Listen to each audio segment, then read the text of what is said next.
Just কেমন খারাপ হয়।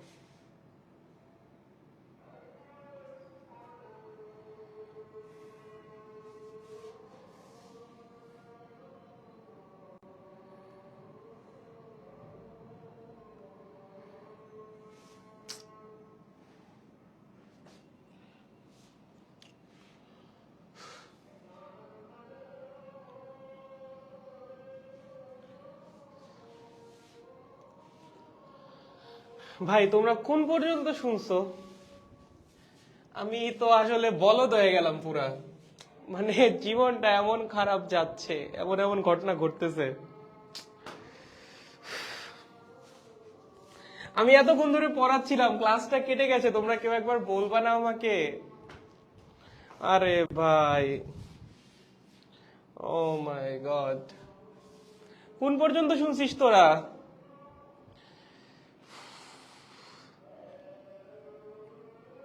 দাঁড়া।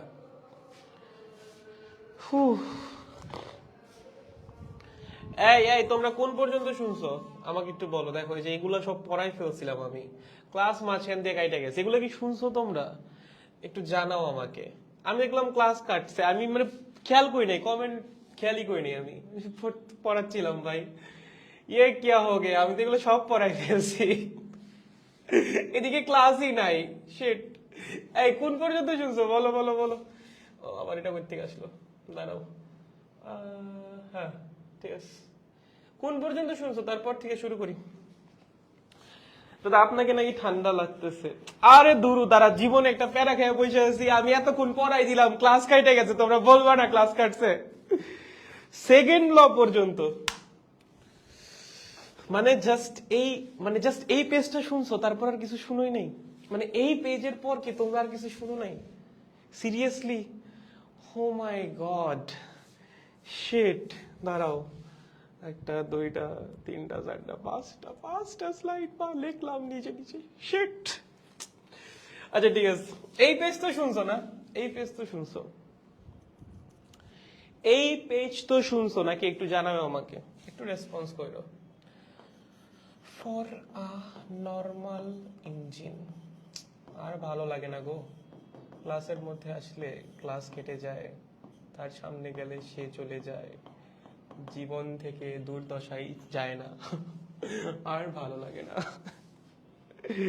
দাদা, লাভ লস নাই, জীবনটাই লস। গড। আচ্ছা আবার শুরু করি। এই পেজটা কি শুনছো? এই পেজটা শুনলে সামনে থেকে শুরু করি। দেখো এটা খালি কনফার্ম করো। লাস্টের পার্টটা রয়ে গেছে।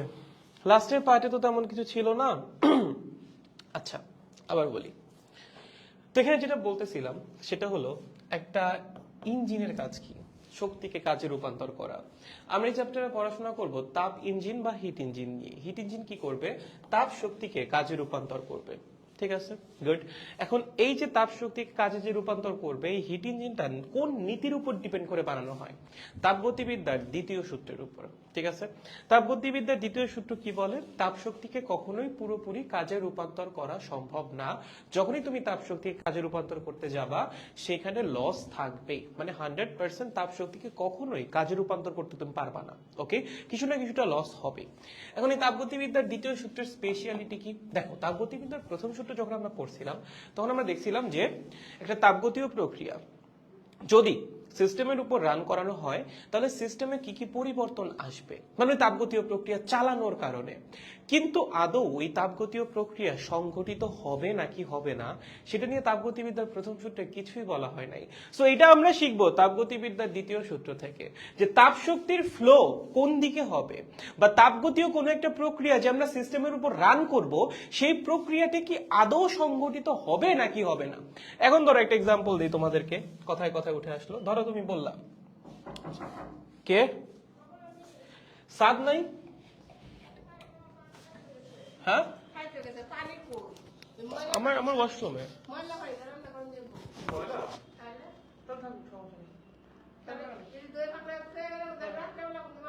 ঠিক আছে, তাহলে তো ওটা তো রান্না করতে হবে। আমি ক্লাস নিচ্ছি এখন। অথবা একটা কাজ করেন, আপনি আমার কাছে টাকা নিয়ে যাবেন, আমার পানি ব্যাগ। আচ্ছা, মুড়ি তো কিনেই আনছে, পানি তো পানি কেমন আনবে? আমি ক্লাস নিতে এখন আচ্ছা ঠিক আছে।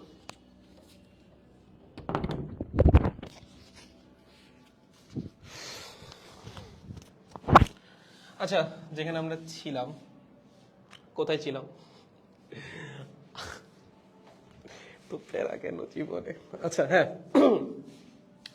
তো এখানে তাপশক্তি কখনোই পুরোপুরি কাজে রূপান্তর করা সম্ভব হবে না। এন্ড যে এক্সাম্পলটা আমি দিচ্ছিলাম, জীবনে প্যারা আর ভাল লাগে না ভাই। দেখ শোন, ধরো কথার কথা, এখানে 20 ডিগ্রি সেলসিয়াস তাপমাত্রার একটা বস্তু আছে এবং এখানে 40 ডিগ্রি সেলসিয়াস তাপমাত্রার আর একটা বস্তু আছে। এখন তোমার বলছে যে 40 ডিগ্রি সেলসিয়াস তাপমাত্রার বস্তু থেকে এখানে আমরা 200 জুল তাপশক্তি পাঠাইছি, ঠিক আছে? কতখানি তাপশক্তি পাঠাইছি? 200 জুল। এবং তার কারণে ওর অভ্যন্তরীণ শক্তির পরিবর্তন হয়েছে ধরো 150 জুল। তোমাকে প্রশ্ন করছে যে এখানে কৃত কাজ কত হবে, বা এই প্রক্রিয়ায় কৃত কাজ কত? এই ম্যাথের রেজাল্ট কি হবে বলো বলো বলো বলো বলো এই ম্যাথের রেজাল্ট কি হবে? যে তুমি 200 জুল তাপশক্তি দিছো, তার কারণে অভ্যন্তরীণ শক্তির পরিবর্তন 150 জুল, কৃত কাজ করো, তুমি কি বলবো? ভাই তাপগতিবিদ্যার প্রথম সূত্র অ্যাপ্লাই করি, del Q is equals to del U plus del W, ঠিক আছে? সেখান থেকে লেখা যায় ডেল ডাব্লিউ হবে del Q minus del U, that means 50 joule. এটাই তোমার অ্যান্সার হওয়া উচিত, রাইট? বাট এটা হবে না। কেন হবে না? কি সমস্যা ভাইয়া? তাপগতিবিদ্যার প্রথম সূত্র তো আমরা এখানে অ্যাপ্লাই করলাম, সমস্যা কি? তুমি একবার চিন্তা করো তো। ও না না না, উল্টা হয়েছে, আমি ডিরেকশনটা ভুল দিছি, ডিরেকশনটা হবে ওইদিকে হবে, সরি। হ্যাঁ, এরকম কিছু একটা দিছে। এবং সেম একই ম্যাথই তো করবা, তাই না? যে 200 জুল তাপ শক্তি গেছে, তার জন্য অভ্যন্তরীণ শক্তির পরিবর্তন হয়েছে হলো তোমার 150 জুল, কৃত কাজ কত? এটাই তো প্রশ্ন, সেইভাবেই তো করতা তুমি, রাইট? তাপগতিবিদ্যার প্রথম সূত্র ইউজ করে। বাট তুমি একবার চিন্তা করো আদৌ এখানে যে প্রক্রিয়াটার কথা বলা হয়েছে সেটা কি হবে? 20 ডিগ্রি সেলসিয়াস তাপমাত্রার বস্তু থেকে 40 ডিগ্রি সেলসিয়াস তাপমাত্রার বস্তুতে কেন তাপ শক্তি যাবে? এটা কখনোই স্বতঃস্ফূর্ত ভাবে হবে না। নিম্ন তাপমাত্রার একটা বস্তু থেকে উচ্চ তাপমাত্রার বস্তুতে কি তাপ শক্তি যায় নাকি? যায় না। সো তাপগতিবিদ্যার প্রথম সূত্র দিয়ে এটা তুমি ব্যাখ্যা করতে পারবা? পারবা না। এর জন্য হলো তাপগতিবিদ্যার দ্বিতীয় সূত্রটা দরকার। এই যে তাপ শক্তির ফ্লো আদৌ হবে নাকি হবে না, কোন একটা তাপগতীয় প্রক্রিয়া আদৌ সংঘটিত হবে নাকি হবে না, সেটা ডিটারমাইন করে দিবে তাপগতিবিদ্যার দ্বিতীয় সূত্র, ঠিক আছে? সো এটা হলো তাপগতিবিদ্যার দ্বিতীয় সূত্রের স্পেশালিটি। উল্টা দিক গেছি, এদিকে আসবো, যে তাপশক্তির প্রবাহীর দিক নিয়ে এখানে আলোচনা করা হয় এবং তাপগতীয় প্রক্রিয়া ঘটবে নাকি ঘটবে না সেটা নিয়েও এখানে আলোচনা করা হয়। ওকে, গুড। সো এতটুকু আই হোপ আমাদের কাছে ক্লিয়ার। ওকে, তারপর যেখানে ছিলাম সেটা হলো তাপ ইঞ্জিন। এটা নিয়ে আমরা পড়াশোনা মেইনলি শুরু করেছিলাম। তাপ ইঞ্জিন কি করে বলেন? তাপ শক্তি গ্রহণ করে, সেটার একটা নির্দিষ্ট অংশকে কাজে রূপান্তর করে এবং অবশিষ্ট শক্তিকে সে উন্মুক্ত করে দেয়। এখন এই যে সে তাপ শক্তি গ্রহণ করবে, তাপ শক্তির সোর্স কি? সোর্সটা হলো তাপ উৎস, ঠিক আছে? তাপ উৎসের মধ্যে পর্যাপ্ত পরিমাণে তাপ শক্তি থাকে, পর্যাপ্ত পরিমাণে মানে অসীম পরিমাণে তাপ শক্তি থাকে। সেখান থেকে সে তাপ শক্তি গ্রহণ করে এবং সেই গৃহীত তাপ শক্তির একটা অংশকে সে কাজে রূপান্তর করে এবং অবশিষ্ট অংশটাকে সে রিলিজ করে দেয়। কোথায় রিলিজ করে দেয়? এই তাপ গ্রাহকের মধ্যে। অনেক সময় প্রশ্ন আসে যে তাপ গ্রাহকের প্রয়োজনীয়তাটা কি? দেখো, তাপ গ্রাহক তো তোমার লাগবেই। তুমি ধরো তাপ শক্তি নিচ্ছ 100 জুল, তার মধ্যে 20 জুলকে তুমি কাজে রূপান্তর করছো, বাকি 80 জুল কি তুমি ইঞ্জিনের মধ্যে রেখে দিবা? না।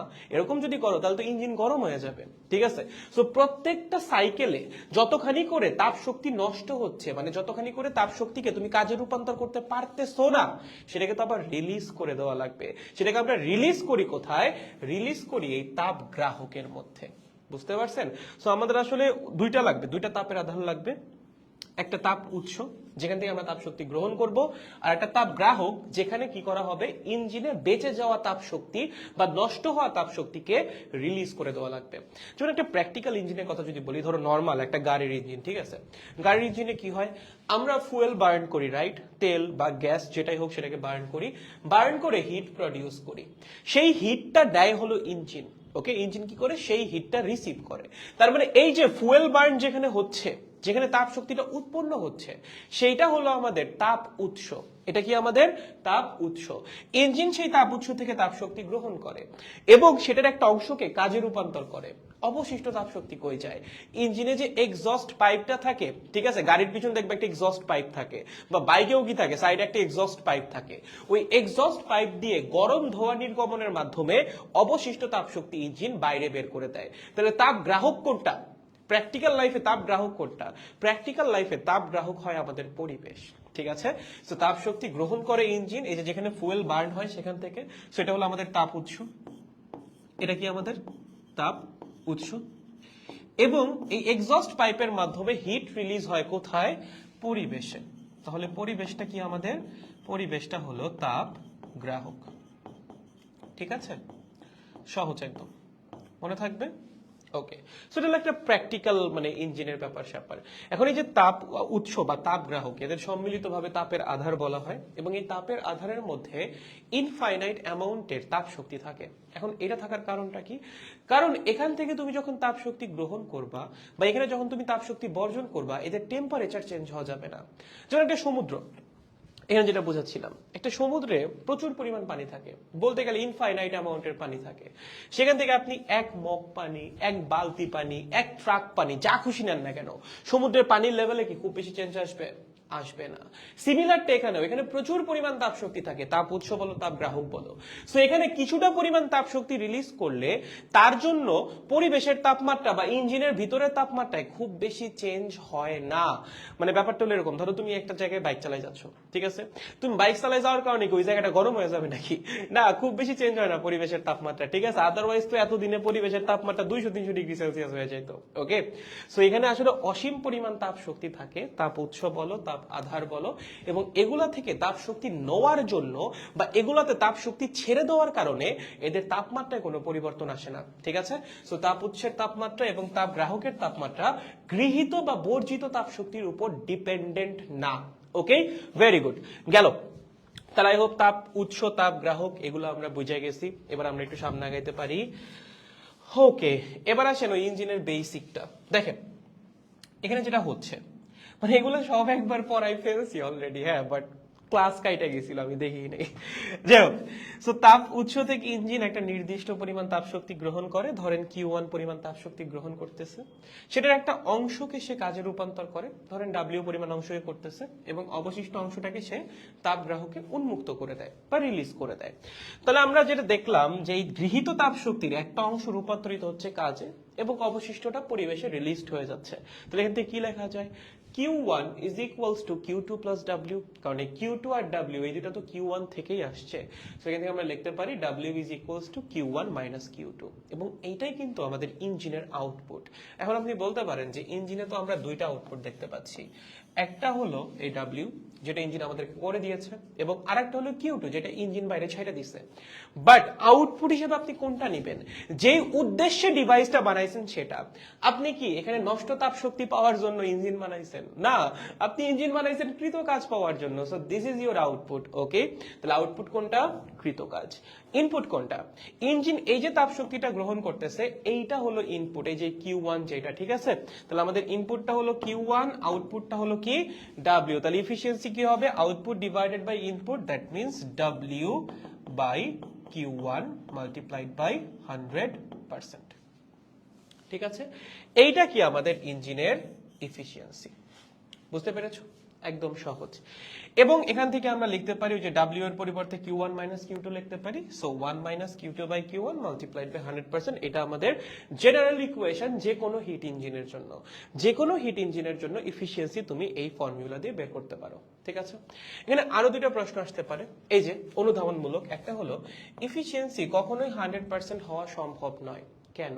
আরেকটা হলো এফিসিয়েন্সি 40% বলতে কি বুঝো?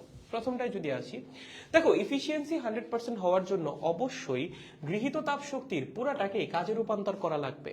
বাট তাপগতিবিদ্যার দ্বিতীয় সূত্রানুসারে আমরা জানি তাপ শক্তিকে কখনোই পুরোপুরি কাজে রূপান্তর করা সম্ভব না। সো এই কাজের পরিমাণ অলওয়েজ গৃহীত তাপ শক্তির চেয়ে কমই হবে। এর জন্য ইঞ্জিনের এফিসিয়েন্সি কখনোই 100% হওয়া পসিবল না। ঠিক আছে, এটা হলো এই প্রশ্নের উত্তর। এবং যদি আসে এফিসিয়েন্সি 40% বলতে কি কি বুঝো? তাহলে আমরা প্রথমে ইফিসিয়েন্সি সংজ্ঞা দিব যে হিট ইঞ্জিনের ইফিসিয়েন্সি বলতে আমরা বুঝি গৃহীত তাপ শক্তির কত অংশকে সে কাজে রূপান্তর করতেছে। সো ইফিসিয়েন্সি 40% বলতে আমরা বুঝবো যে গৃহীত তাপ শক্তির 40%কে সে কাজে রূপান্তর করছে, বাকি 60%কে সে পরিবেশে উন্মুক্ত করে দিছে। ঠিক আছে, গুড। তাহলে এটা গেল। আচ্ছা, এখানে যার একটা এমসিকিউ প্লাস অনুধাবন ছিল যে তাপ উৎসের তাপমাত্রা কেন তাপ গ্রাহকের তাপমাত্রার চেয়ে বেশি হইতে হবে, ওয়াই? অথবা এমসিকিউ তো আসতে পারে তাপ উৎসের তাপমাত্রার তাপ গ্রাহকের তাপমাত্রার মধ্যে কোনটা বড়। আমরা জানি তাপ উৎসের তাপমাত্রাটা বড় হয়, কেন বড় হয়, কারণটা কি? কারণ দেখো, তোমার তাপ শক্তি ফ্লো করবে কোন দিকে? তাপ উৎস থেকে তাপ শক্তি ইঞ্জিন গ্রহণ করবে, সেটার একটা অংশ কাজে রূপান্তরিত হবে, অবশিষ্ট অংশ সে তাপ গ্রাহককে উন্মুক্ত করে দিবে। তাহলে হিটের ফ্লোটা কোন দিকে? হিটের ফ্লোটা তাপ উৎস থেকে তাপ গ্রাহকের দিকে। হিট কোন দিক থেকে কোন দিকে ফ্লো করে? অলওয়েজ হাই টেম্পারেচার থেকে লো টেম্পারেচারে ফ্লো করে। সো অবশ্যই তাপ উৎসের টেম্পারেচারটা বেশি হইতেই হবে, আদারওয়াইজ তো হিট এই দিকে ফ্লোই করবে না। যেমন দেখবা শীতে, হ্যাঁ শীতকালে এই সমস্যাটা মেইনলি হয়, গাড়ি চালাইতে সমস্যা হয়, মানে গাড়ি স্টার্ট দিতে সমস্যা হয়। কেন সমস্যা হয়? বা তোমার ধরো ইঞ্জিন যদি ঠান্ডা হয়ে যায় গাড়ির, তখন না গাড়ি স্টার্ট দিতে সমস্যা হয়। কারণটা কি? কারণ হলো ইঞ্জিনের টেম্পারেচারটা পরিবেশের টেম্পারেচারের চেয়ে কমে যায়। আমার হওয়া লাগবে কি? আমার ইঞ্জিনের টেম্পারেচার হওয়া লাগবে হাই। কারণ কি? কারণ ইঞ্জিন থেকে পরিবেশের দিকে আমার হিট ফ্লো করবে, রাইট? মানে যেখানে আমার হিটটা প্রডিউস হচ্ছে সেখান থেকে আমার হিট যাবে ইঞ্জিনে, তারপর সেখান থেকে হিট যাবে কোথায়? পরিবেশে। পরিবেশটা হলো আমার তাপ গ্রাহক। সো হিট তো ফ্লো করা লাগবে এই দিকে। এখন এখানকার যে টেম্পারেচার T1 সেটা যদি পরিবেশের টেম্পারেচারের চেয়ে কম হয়ে যায়, তখন তো হিট ওইদিকে ফ্লো করবেই না। কথা বুঝছো? এর জন্য দেখবা যে মাঝে মধ্যে গাড়ি স্টার্ট দিতে চায় না যখন ইঞ্জিন ঠান্ডা থাকে, কারণ আমার অবশ্যই তাপ উৎসের তাপমাত্রাটা তাপ গ্রাহকের তাপমাত্রার চেয়ে বেশি হওয়া লাগবে, আদারওয়াইজ তো আমার হিটের ফ্লোই হবে না। হিটের ফ্লো না হলে তুমি কাজ কেমনে পাবা? বুঝতে পেরেছো? সো এই কারণে আমাদের তাপ উৎসের তাপমাত্রা কি হওয়া লাগে? তাপ গ্রাহকের তাপমাত্রার চেয়ে বেশি হওয়া লাগে বা বড় হওয়া লাগে। ওকে, ক্লিয়ার? Very good. নেক্সট, এখানে আসছিলাম একটু কার্নো ইঞ্জিন নিয়ে পড়াশোনা করতে। কার্নো ইঞ্জিন জিনিসটা কি দেখেন, খুবই সহজ ব্যাপার। কার্নো ইঞ্জিন হলো একটা স্পেশাল টাইপের হিট ইঞ্জিন। ঠিক আছে, কিরকম স্পেশাল টাইপ?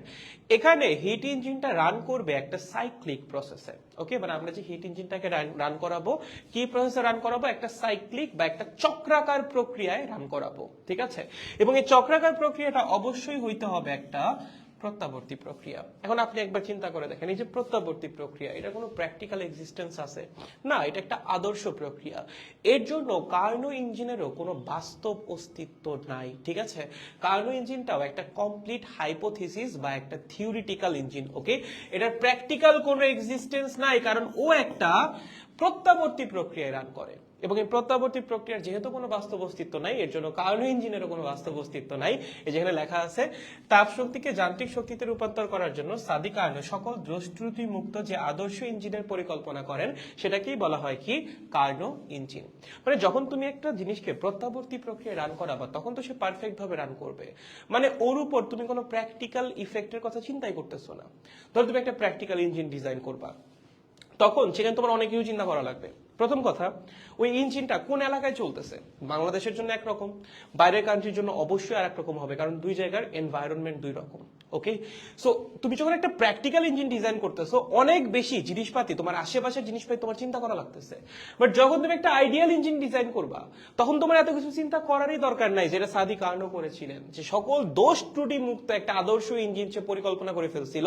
বাট এই জিনিসের কোনো প্র্যাকটিক্যাল ইমপ্লিমেন্টেশন সম্ভব না, কারণ দোষ ত্রুটি মুক্ত করতে গেলে এটাকে রান করতে হবে প্রত্যাবর্তী প্রক্রিয়ায়। প্রত্যাবর্তী প্রক্রিয়ারই কোনো প্র্যাকটিক্যাল এক্সিস্টেন্স নাই। ঠিক আছে, গুড। এবার ওকে, এটা হলো আমাদের যে কোনো হিট ইঞ্জিনের ইফিসিয়েন্সি ফর্মুলা, এটা আমরা একটু আগেই দেখলাম। বাট কার্নো ইঞ্জিনের জন্য আমরা একটা স্পেশাল ফর্মুলা পাই, সেটা হলো কার্নো ইঞ্জিন যেহেতু প্রত্যাবর্তী প্রক্রিয়ায় রান করে, আমরা কি জানি? প্রত্যাবর্তী প্রক্রিয়ায় Q is proportional to T হয়। সেখান থেকে আমরা লিখতে পারি Q1/T1 is equals to Q2/T2।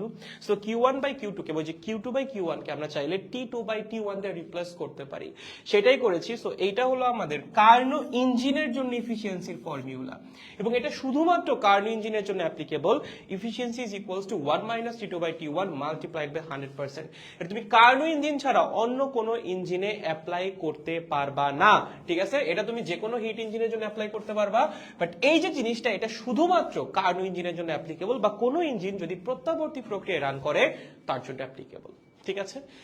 দেখো তো বুঝছো কিনা? হ্যাঁ, এই যে এতটুকুই পড়াইছিলাম, এছাড়া আর পড়াইনি। দেখো বুঝতে পারছো এতটুকু? হ্যাঁ, হয়ে যাবে হোপফুলি। সিকিউ সাজেশন শিট যেগুলো দিব, বানানো তো হচ্ছে ওভাবেই, একটু অপেক্ষা করেন, বানানো তো হচ্ছে, হয়ে যাবে হোপফুলি, ঠিক আছে? মানে তোমাদের যে সিকিউ সাজেশন শিটটা বানানো হয়েছে ওটা আমরা কালকেই বসছিলাম, একটু কঠিন হয়েছে, মানে একটু কঠিন হয়েছে। পরে হলো আর একটু ইজি করতে বলা হয়েছে 2-1টা প্রশ্ন, দেখা যাক, ভালো মতোই তোমাদের হাতে পৌঁছাবে, সমস্যা নেই। দেখেন, এই এতটুকু বুঝছো কিনা? এতটুকু কি তোমরা বুঝতে পারিয়াছো? দেখো, বুঝছি ভাইয়া, ক্লিয়ার। আমি কিন্তু একটু ফাস্ট বলে গেছি, হ্যাঁ, মানে কারো যদি কোথাও বুঝতে সমস্যা হয় বলে একটু, ওকে ওকে, সবাই বুঝছি, শিওর? তাহলে সামনে আগাবো, ওকে। মানে 2-3 দিন ধরে কি হচ্ছে ভাই, মানে ক্লাসে আসলে কোনো না কোনো কারণে কেন যেন ক্লাস ক্যান্সেল হয়ে যায়, মানে বুঝতেছি না। কোনদিন নেট চলে, যেমন আজকে হঠাৎ করে ক্লাস কেটে গেছে, কেন কাটলো কোনো কারণই নেই, মানে আমি জানিও না কেন কাটছে ক্লাস, ঠিক আছে, হুদাই। দাদা অনেকে দিন পর ক্লাসে, আচ্ছা আচ্ছা, ওকে ওকে, হ্যাঁ হ্যাঁ, অনেকদিন পর ক্লাসে, ওকে। তো এটা আমরা বুঝছি, এতটুকু নিয়ে কারো কোনো কনফিউশন নাই, ঠিক আছে? আমি যেন এখানে কি একটা লিখতে গেছিলাম, মানে ভুলে গেছি, ক্লাসটা কাইটা গেল, তারপর এখন আর মনেই পড়তেছে না কি লিখতে গেছিলাম, তারা একটু চিন্তা করি, কি যেন একটা বুঝাইতে গেছিলাম আমি। আচ্ছা, পরে মনে পড়লে দেখাবো নি, এখন মাথায় আসতেছে না। ও আচ্ছা, হ্যাঁ, কার্নো চক্র। দাঁড়া, আমি একটা মিনিট ফ্রেশ হয়ে আসি, মাথার একটু ইয়া হয়ে আছে, মানে এই ক্লাস কাইটা গেলেই মেজাজটা একটু ইয়া হয়ে যায়। আমাকে 2-3 মিনিট টাইম দাও, আমি একটু ফ্রেশ হয়ে আসি, 2 or 3 মিনিট, ঠিক আছে? আমি একটু ফ্রেশ হয়ে এসে ঠান্ডা মাথায় ক্লাসটা শুরু করি, ওকে গাইস? আপনারাও একটু ফ্রেশ হয়ে আসেন, হালকা পাতলা খাওয়া দাওয়া করে আসতে পারেন, ঠিক? আচ্ছা, আপনারা তো আসলে ক্লাসের মধ্যে ছিলেন না, আপনারা ক্লাসে আছেন 20 মিনিট ধরে, আপনারা কি ফ্রেশ হবেন? আপনাদের ফ্রেশ হওয়ার দরকার নাই, আমি 2-3 মিনিটে ফ্রেশ হয়ে আসতেছি, 2 বা 3 মিনিট ওয়েট। এবং মাইকটাও একটু চার্জে দিয়ে দিই, দাঁড়াও।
Okay, sorry guys, sorry.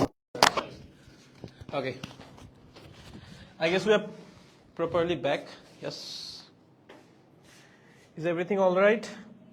দেখো এবার সব ঠিক আছে কিনা, কোথায় গেল, এবার মাথা ঠান্ডা আছে, ঠান্ডা মাথায়। ওকে, সব ঠিক আছে না? চলো শুরু করি এবার। ঠিক আছে, সরি মানে দিনের প্রথম ক্লাসটায় মানে যদি এরকম হয় না তখন মানে অনেক চেষ্টা করি নিজেকে ঠান্ডা রাখার, বাট মাঝে মধ্যে একটু মেজাজিয়া হয়ে যায়, সরি। আচ্ছা, তো আমরা এখন পড়াশোনা করবো কার্নো চক্র নিয়ে, মানে কার্নো ইঞ্জিন যেই প্রক্রিয়াটাই রান করে সেটাকে আমরা বলি হলো কার্নো চক্র। আমরা তো প্রথমেই বললাম কার্নো ইঞ্জিন রান করে একটা প্রত্যাবর্তী প্রক্রিয়া। প্রত্যাবর্তী প্রক্রিয়াটা কি একটা সাইক্লিক প্রসেস, মানে প্রক্রিয়াটা না চক্রাকারে চলবে। তো সেটাকে আমরা নাম দিছি কার্নো চক্র। এখন এই কার্নো চক্র চারটা প্রক্রিয়ার একটা সম্মিলিত প্রসেস। ঠিক আছে, কার্নো চক্রের মধ্যে কি আছে? চারটা প্রক্রিয়া। আমরা একটু সিরিয়ালি লিখি। প্রথমটাকে বলা হয় সমষ্ণ প্রসারণ। কি বলা হয়?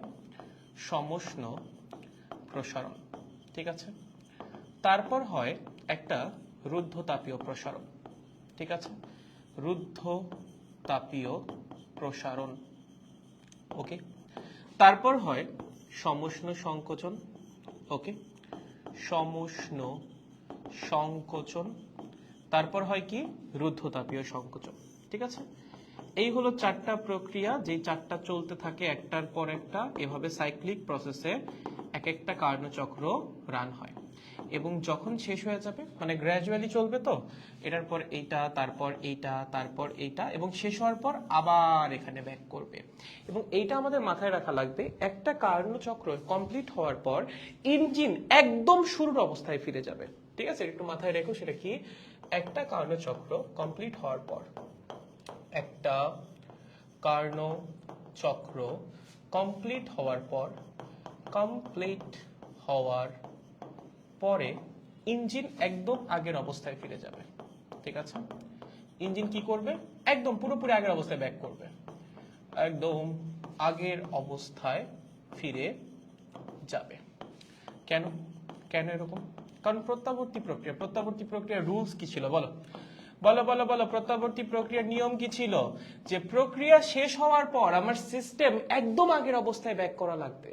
সো কার্নো ইঞ্জিন যেহেতু প্রত্যাবর্তী প্রক্রিয়া রান করতেছে, প্রত্যাবর্তী প্রক্রিয়াটা শেষ হওয়ার পর ইঞ্জিন একদম ইনিশিয়াল যে কন্ডিশন ছিল বা ইনিশিয়াল যে অবস্থা ছিল সেই অবস্থায় ব্যাক করবে। ঠিক আছে, সো একটু মাথায় রাখা লাগবে। এবং কার্নো চক্রে একটু যদি খেয়াল করেন, প্রথম দুইটা ধাপ হলো প্রসারণ, পরের দুইটা ধাপ হলো সংকোচন। ঠিক আছে, এখন প্রথম যে দুইটা ধাপ প্রসারণ, সেখানে কৃত কাজটা হবে পজিটিভ। ওকে, এই দুইটা ধাপে কৃত কাজ কি হবে? পজিটিভ। ওকে, এবং এই দুইটা ধাপে কৃত কাজ হবে নেগেটিভ। এখন তোমার মনে প্রশ্ন জাগতে পারে যে আমরা তো ইঞ্জিনটা চালাচ্ছি কাজ পাওয়ার জন্য, তো নেগেটিভ কাজ পেয়ে আসলে আমাদের লাভ কি? এই নেগেটিভ কাজের সিগনিফিকেন্সটা কি? এই নেগেটিভ কাজের সিগনিফিকেন্স হলো এইটা করার মাধ্যমে আমরা ইঞ্জিনকে আগের অবস্থায় নিয়ে যাব। বুঝতে পারছেন? কৃতকাজ কেন এখানে পজিটিভ হইলো? কারণ আমরা জানি কৃতকাজ del W actually D W, কারণ এখানে সত্তর সমচাপীয় প্রক্রিয়া না। So D W is equals to P D V. যখন একটা সিস্টেমের প্রসারণ হয় তখন কৃতকাজ বাই ডিফল্ট পজিটিভ হয়, আর যখন সংকোচন হয় তখন কৃতকাজটা কি হয়? নেগেটিভ হয়। ওকে, সো যখন প্রসারণ ঘটবে ইঞ্জিন পজিটিভ কাজ করবে, যখন সংকোচন ঘটবে ইঞ্জিন নেগেটিভ কাজ করবে। তোমার কাছে মনে হতে পারে নেগেটিভ কাজের কোনো দরকার নাই, বাট দরকার আছে ইঞ্জিনকে পূর্বের অবস্থায় ফিরিয়ে নিয়ে যাওয়ার জন্য। ঠিক আছে, সো চারটা সম্মিলিত প্রক্রিয়া মিলে হলো একটা কার্নো চক্র। ঠিক আছে, এই চারটা প্রক্রিয়া মিলে কি হবে? একটা কার্নো চক্র। ওকে, আচ্ছা, প্রক্রিয়াগুলো যদি একটু ব্যাখ্যা সহকারে তোমাদের বোঝাই, তোমাদের মনে আছে কিনা বোঝানোর চেষ্টা করি একটু। প্রথমে আমরা যেটা করি, দেখেন চারটা প্রক্রিয়ায় আমরা একটু বুঝবো। ঠিক আছে, প্রথমে আমরা যেটা করার চেষ্টা করব সেটা হলো ইঞ্জিনটাকে আমরা একটা তাপ উৎসের উপর রাখবো। কিসের উপর রাখবো? তাপ উৎস। এটা আমাদের তাপ উৎস। ওকে, এই তাপ উৎসের টেম্পারেচার কিন্তু ফিক্সড, মনে আছে? তাপ উৎসের টেম্পারেচার কি হয়? ফিক্সড হয়। সো ইঞ্জিন আসবে এখানে আমাদের ইঞ্জিন আসবে। ইঞ্জিনটার একটা স্পেশালিটি আছে। কিরকম স্পেশালিটি? এই ইঞ্জিনের এই নিচের সাইডটা বাদে বাকি সবগুলো সাইড তাপ কুপরিবাহী দিয়ে তৈরি। হ্যাঁ, এই সাইডগুলা তাপ কুপরিবাহী। ওকে, জাস্ট এই তলটা দিয়ে কি হইতে পারে, তাপের পরিবহন ঘটতে পারে, এই পাশ এই পাশ এই পাশ, এগুলো সব তাপ কুপরিবাহী। সো যেটা হবে, সমষ্ণ প্রক্রিয়ায় ইঞ্জিনটা এখান থেকে তাপ শক্তি গ্রহণ করবে। তো যখন সে সমষ্ণ প্রক্রিয়ায় তাপ শক্তি গ্রহণ করতেছে, আমরা কি জানি সমষ্ণ প্রক্রিয়ায় তাপগতিবিদ্যার প্রথম সূত্র অনুসারে del Q is equals to del W. ঠিক আছে, কারণ সমষ্ণ প্রক্রিয়ায় অভ্যন্তরীণ শক্তির কোনো পরিবর্তন হয় না। সো যখন সিস্টেম তাপ শক্তি গ্রহণ করবে, ডেল কিউ কি হবে, ডেল কিউ হবে পজিটিভ, কারণ ইঞ্জিন তাপ শক্তি গ্রহণ করতেছে বা সিস্টেম তাপ শক্তি গ্রহণ করতেছে। ডেল কিউ পজিটিভ হইলে ডেল ডাব্লিউ কি হবে, পজিটিভ হবে। ঠিক আছে, এবং ডেল ডাব্লিউ পজিটিভ হওয়া মানে কি, কৃতকাজ পজিটিভ হচ্ছে, সিস্টেম নিজে কাজ করতেছে, মানে এখানে সিস্টেমের প্রসারণ ঘটবে। সো দেখা যাবে আমার এই পিস্টনটা উপরে উঠতেছে এবং সিস্টেমের প্রসারণ ঘটবে। ঠিক আছে, সিস্টেমের প্রসারণ। ওকে, সিস্টেমের কি হবে, প্রসারণ হবে। কোন প্রক্রিয়ায় প্রসারণ হবে, সমষ্ণ প্রক্রিয়ায়। সো এটার নাম হলো সমষ্ণ প্রসারণ। ওকে, এটা আমাদের প্রথম প্রক্রিয়া। তাহলে প্রথম প্রক্রিয়ায় তাপ শক্তির আদান প্রদান হচ্ছে। সেকেন্ড যে প্রক্রিয়াটা সেটা হলো রুদ্ধতাপীয় প্রসারণ। সেকেন্ডটা কি ভাইয়া, রুদ্ধতাপীয় প্রসারণ। রুদ্ধতাপীয় প্রসারণে কি হয়, আমরা এই ইঞ্জিনটাকে নিয়ে একটা তাপ অন্তরকের উপর বসাই, ঠিক আছে, বা তাপ কুপরিবাহীর উপর বসাই। সো এইবার যার উপর গিয়ে ইঞ্জিনটাকে বসাচ্ছি সে নিজেই তাপ কুপরিবাহী। ঠিক আছে, তার উপর নিয়ে আমরা কি করলাম, ইঞ্জিনটাকে বসাইলাম। এই ধরেন আমাদের ইঞ্জিনের তিনটা পাশ তো এমনিই তাপ কুপরিবাহী দিয়ে তৈরি ছিল, এইবার আরেকটা পাশও নিয়ে কই সংযোগ দিলাম, তাপ কুপরিবাহীর সাথে। তাহলে এবার ইঞ্জিনের যে চারটা দেয়াল, এই পাশ নিচের সাইড উপরের সাইড সবই কি তাপ কুপরিবাহী। সো এখানে তাপ শক্তির আদান প্রদানের কোনো সুযোগ আছে, কোনো সুযোগ নাই। সো এখানে তাপ শক্তির কোনো আদান প্রদান ঘটবে না, তাপ শক্তির কোনো আদান প্রদান ঘটবে না। ওকে, আদান প্রদান ঘটবে না, সহজ। তাপ শক্তির তো আদান প্রদান ঘটতেছে না, বাট আমার পিস্টন তো উপর উঠবে। কেন, কারণ সিস্টেম আমার প্রসারিত হইতে হবে। সিস্টেম প্রসারিত হচ্ছে, তাহলে সিস্টেম যদি প্রসারিত হয়, সিস্টেমের যেহেতু প্রসারণটা ঘটতেছে, তাহলে অবশ্যই এখানে কৃতকাজটা কি, কৃতকাজটা হলো পজিটিভ। কৃতকাজ যদি পজিটিভ হয়, কোন প্রক্রিয়ায় কৃতকাজ হচ্ছে, রুদ্ধতাপীয় প্রক্রিয়া। এখানে তাপ শক্তির কোনো আদান প্রদান হচ্ছে না। সো প্রক্রিয়াটা কি প্রক্রিয়া, রুদ্ধতাপীয় প্রক্রিয়া। সো এখানে প্রসারণ যেটা ঘটতেছে বা যে পজিটিভ যে কৃতকাজটা হচ্ছে সেটা কোন প্রক্রিয়ায় হচ্ছে, রুদ্ধতাপীয় প্রক্রিয়ায়। রুদ্ধতাপীয় প্রক্রিয়ায় তাপগতিবিদ্যার প্রথম সূত্র আমরা কি জানি, ডেল কিউ তো শূন্য, মানে ডেল কিউ আমার 0। সো ডেল ডাব্লিউ হবে মাইনাস ডেল ইউ, তুমি এভাবে লিখতে পারো, ডেল ইউ হবে মাইনাস ডেল ডাব্লিউ। এখন ডেল ডাব্লিউ আমাদের পজিটিভ, তাহলে ডেল ইউটা কি হবে, ডেল ইউটা হবে নেগেটিভ। কথা বুঝতে পারছো, ডেল কিউ কি এখানে পজিটিভ না, পজিটিভ। তো তাহলে ডেল কিউ যদি পজিটিভ হয় রুদ্ধতাপীয় প্রক্রিয়ায়, ডেল ডাব্লিউটা কি হবে, ভুল বললাম, ডেল ডাব্লিউ কি positive, right. So del W যদি পজিটিভ হয়, ডেল ইউটা কি হবে, অবশ্যই নেগেটিভ হবে। ডেল ইউ নেগেটিভ মানে কি, মানে অভ্যন্তরীণ শক্তি হ্রাস পাইছে। অভ্যন্তরীণ শক্তি হ্রাস পাইলে কি হয়, টেম্পারেচার হ্রাস পায়। সো এই প্রক্রিয়ায় মাথায় রাখতে হবে, এখানে কিন্তু টেম্পারেচার হ্রাস পাবে। ঠিক আছে, কি হবে, টেম্পারেচার হ্রাস পাবে। সো এখানে আমাদের সিস্টেমের টেম্পারেচার ছিল T1, এখানে এসে সিস্টেমের টেম্পারেচার হয়ে যাবে কত, T2, এবং এই অবশ্যই T2 এর মানটা হবে T1 এর চেয়ে ছোট। ঠিক আছে, কেন, কারণ রুদ্ধতাপীয় প্রক্রিয়া যখন কৃতকাজ পজিটিভ হয় তখন অবশ্যই অভ্যন্তরীণ শক্তি হ্রাস পায়, কারণ সে তো বাইরে থেকে তাপ শক্তি পাচ্ছে না, তার কাজ করতে হয় নিজের অভ্যন্তরীণ শক্তিকে ব্যবহার করে। সে যখন নিজের অভ্যন্তরীণ শক্তি ব্যবহার করে কাজ করতেছে, তার অভ্যন্তরীণ শক্তি কি হ্রাস পাবে না, অবশ্যই হ্রাস পাবে। এই কারণে ডেলিউটা কি হয়, নেগেটিভ হয়। ঠিক আছে, আর ডেলিউ নেগেটিভ হওয়া মানে টেম্পারেচার হ্রাস পাবে। এর জন্য 2 নাম্বার যে প্রসেসটা রুদ্ধতাপীয় প্রসারণ, সেই রুদ্ধতাপীয় প্রসারণের সময় সিস্টেমের টেম্পারেচার ফল করে। প্রথম প্রক্রিয়ায় তো সিস্টেমের টেম্পারেচার কনস্ট্যান্ট, কারণ সমস্ত প্রক্রিয়া T1 থেকে যায়, এটা তো কনস্ট্যান্ট থাকবে। ঠিক আছে, এটা কনস্ট্যান্ট। বাট এই যে প্রক্রিয়াটা, এই প্রক্রিয়ায় টেম্পারেচার চেঞ্জ হবে, টেম্পারেচার T1 থেকে কমে T2 হবে। ঠিক আছে, কি হবে, T1 থেকে কমে হবে T2। ওকে, সো এটা আমাদের প্রথম প্রক্রিয়া সমষ্ণ প্রসারণ, এটা আমাদের সেকেন্ড প্রক্রিয়া রুদ্ধতাপীয় প্রসারণ। সমষ্ণ প্রক্রিয়ায় টেম্পারেচার ফিক্স থাকতেছে, সিস্টেম প্রসারিত হচ্ছে, তাপ শক্তি সে গ্রহণ করতেছে। সেকেন্ড যে প্রক্রিয়াটা, সেখানে কোনো রকম তাপ শক্তির আদান প্রদান হচ্ছে না, বাট টেম্পারেচার কিন্তু কমে যাচ্ছে। ঠিক আছে, ওকে, এবার 3 নম্বর যে প্রক্রিয়াটা সেটা হলো সমষ্ণ সংকোচন। কি ভাইয়া? সমষ্ণ সংকোচন। ওকে, সমষ্ণ সংকোচনের সময় কি হবে বলো? 3 নম্বর প্রক্রিয়া আমরা ইঞ্জিনটাকে নিয়ে বসাবো তাপ গ্রাহকের মধ্যে। কিসের মধ্যে? তাপ গ্রাহক। ওকে, তাপ গ্রাহকের উপর নিয়ে আমরা ইঞ্জিনটাকে বসাইলাম। এই আমাদের engine, tongue tongue tongue tongue, ঠিক আছে? 3টা সাইড তাপ কুপরিবাহী, বাট এই সাইডটা এবার তাপ পরিবহন করতে পারে। সো এবার যেটা হবে, ইঞ্জিন থেকে তাপ শক্তি তাপ গ্রাহকের মধ্যে প্রবেশ করবে। তাপ গ্রাহকের একটা টেম্পারেচার ছিল, ফিক্সড টেম্পারেচার। এই তাপ শক্তি আদান প্রদানের কারণে তাপ গ্রাহকের টেম্পারেচার কি চেঞ্জ হবে? না। প্রথমেই বলছিলাম আমরা যে তাপ আধারগুলো ইউজ করি, তাপ গ্রাহক হোক, তাপ উৎস হোক, তাপ শক্তি আদান প্রদানের কারণে এদের টেম্পারেচারে কখনোই কোনো চেঞ্জ আসবে না। সো টেম্পারেচার আমার এখনো কনস্ট্যান্ট, টেম্পারেচার চেঞ্জ হবে না। তাহলে টেম্পারেচার যদি চেঞ্জ না হয় একটা তাপগতীয় প্রক্রিয়ায়, সেই প্রক্রিয়াটা কেমন প্রক্রিয়া হয়? সমষ্ণ প্রক্রিয়া। এর জন্যই নাম হয়েছে সমষ্ণ সংকোচন, ঠিক আছে? সো প্রক্রিয়াটা কেমন প্রক্রিয়া? সমষ্ণ প্রক্রিয়া। ওকে, তাহলে এখানে টেম্পারেচার কনস্ট্যান্ট থাকবে, ওই T2 থেকে যাবে। মাঝখান দিয়ে এখানে তাপ শক্তি আসবে কোথায়? ইঞ্জিন থেকে তাপ গ্রাহকের মধ্যে। তার মানে এখানে ইঞ্জিন কি তাপ শক্তি গ্রহণ করতেছে না বর্জন করতেছে? বর্জন করতেছে। তাহলে ডেল কিউ এর মান কি হবে? ডেল কিউ এর মান হবে নেগেটিভ। এবং ডেল কিউ এর মান যদি নেগেটিভ হয়, আমরা জানি সমষ্ণ প্রক্রিয়ার জন্য del Q is equals to del W. Del Q যেহেতু নেগেটিভ, ডেল ডাব্লিউ কি হবে? নেগেটিভ হবে। এবং ডেল ডাব্লিউ নেগেটিভ মানে কি? সিস্টেমের কি হবে? সংকোচন। সিস্টেমের সংকোচন ঘটবে বা আয়তন কমে যাবে। সো দেখা যাবে এই যে পিস্টন খানা আছে, এই পিস্টন খানা নিচে নামা শুরু করবে। এর জন্য এই প্রক্রিয়ার নাম সমষ্ণ সংকোচন। সমষ্ণ প্রক্রিয়ায় এখানে সিস্টেম সংকুচিত হচ্ছে। বুঝতে পারছো? Very good. তাহলে এটা গেল 3 নম্বর প্রসেসটা। এবার লাস্টের যে প্রসেসটা সেটাকে বলা হয় রুদ্ধতাপীয় সংকোচন। ঠিক আছে? কি বলা হয় রে?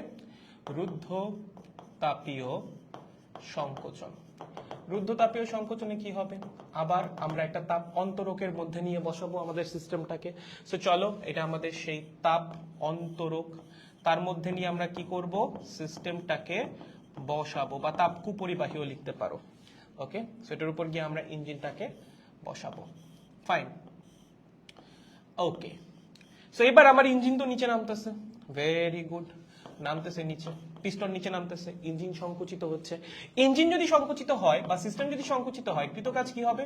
কৃতকাজ হবে নেগেটিভ। এখানে চারপাশ তাপ অন্তরক দিয়ে ঘেরা, তার মানে এখানে তাপ শক্তির আদান প্রদানের কোনো সুযোগ নাই। ডেল কিউ এর মান 0, তার জন্য এটা কি প্রক্রিয়া? রুদ্ধতাপীয় প্রক্রিয়া। এখন ডেল কিউ এর মান যদি 0 হয়, বা এটা যদি একটা রুদ্ধতাপীয় প্রক্রিয়া হয়, রুদ্ধতাপীয় প্রক্রিয়ার জন্য তাপগতিবিদ্যার প্রথম সূত্র আমাদেরকে কি বলে? Del U is equals to minus del W. এখানে তো সংকোচন ঘটতেছে, রাইট? ডেল ডাব্লিউটা কি? নেগেটিভ। ডেল ডাব্লিউ যদি নেগেটিভ হয়, ডেল ইউটা কি হবে? পজিটিভ। মানে অভ্যন্তরীণ শক্তি বৃদ্ধি পাচ্ছে। অভ্যন্তরীণ শক্তি যদি কোনো একটা প্রক্রিয়ায় বৃদ্ধি পায়, সেই প্রক্রিয়ায় তাপমাত্রা কি হবে?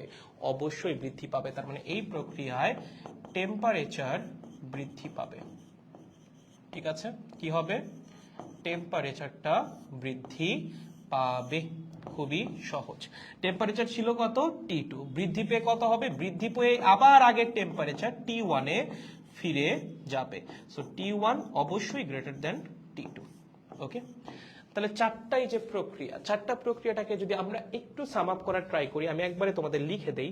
প্রথম প্রক্রিয়া একটু সুন্দর করে লেখো, প্রত্যেকটা প্রক্রিয়া আমি লিখে দিচ্ছি। সমষ্ণ প্রক্রিয়া। সমষ্ণ প্রক্রিয়া কি হচ্ছে? ব্যাখ্যা আই গেস তোমরা বুঝে গেছো, ব্যাখ্যা আসবে না, বাট স্টিল কারো যদি জানার আগ্রহ থাকে সেটাও বলে দিছি পুরোটা। সো সমস্যার কথা না, জাস্ট একটু সাম আপ করে লেখো। সমষ্ণ প্রসারণ, সমষ্ণ প্রসারণ লেখ। সমষ্ণ প্রসারণ, ঠিক আছে? সমষ্ণ প্রসারণে কি হবে বল? প্রথমে টেম্পারেচার থাকবে কনস্ট্যান্ট। ওকে, টেম্পারেচার কনস্ট্যান্ট। কততে টেম্পারেচার কনস্ট্যান্ট থাকবে? তাপ উৎসের তাপমাত্রায়, মানে T1 এ। ঠিক আছে? 2 নাম্বার, কৃতকাজ কি হবে? কৃতকাজ হবে পজিটিভ। কেন? কারণ এখানে প্রসারণ ঘটছে তার জন্য। ওকে, এবং এই ধাপেই কিন্তু তাপ শক্তির আদান প্রদান হবে। তাহলে এখানে তাপ শক্তি গ্রহণ করবে engine. Okay, that means del Q হবে পজিটিভ, ওকে, এবং সেটা হবে Q1 এর সমান। ইঞ্জিনটা ওই যে Q1 পরিমাণ তাপ শক্তি গ্রহণ করে না, সেটা গ্রহণ করে সমষ্ণ প্রসারণের সময়, ঠিক আছে? সো এতটুকু আমাদের মাথায় রাখা লাগবে। এবার সেকেন্ডটা আসেন, সেকেন্ডটা হলো রুদ্ধতাপীয় প্রসারণ। সেকেন্ডটা কি? রুদ্ধতাপীয় প্রসারণ, ঠিক আছে? রুদ্ধতাপীয় প্রসারণ যখন ঘটবে তখন কি হবে? তখন কি কোনো রকম তাপ শক্তির আদান প্রদান হবে না, তাপ শক্তির কোনো রকম আদান প্রদান হবে না। সো ডেল কিউ এর মান এখানে 0, ঠিক আছে? এবং এখানে কি হবে? কৃতকাজ কি হবে?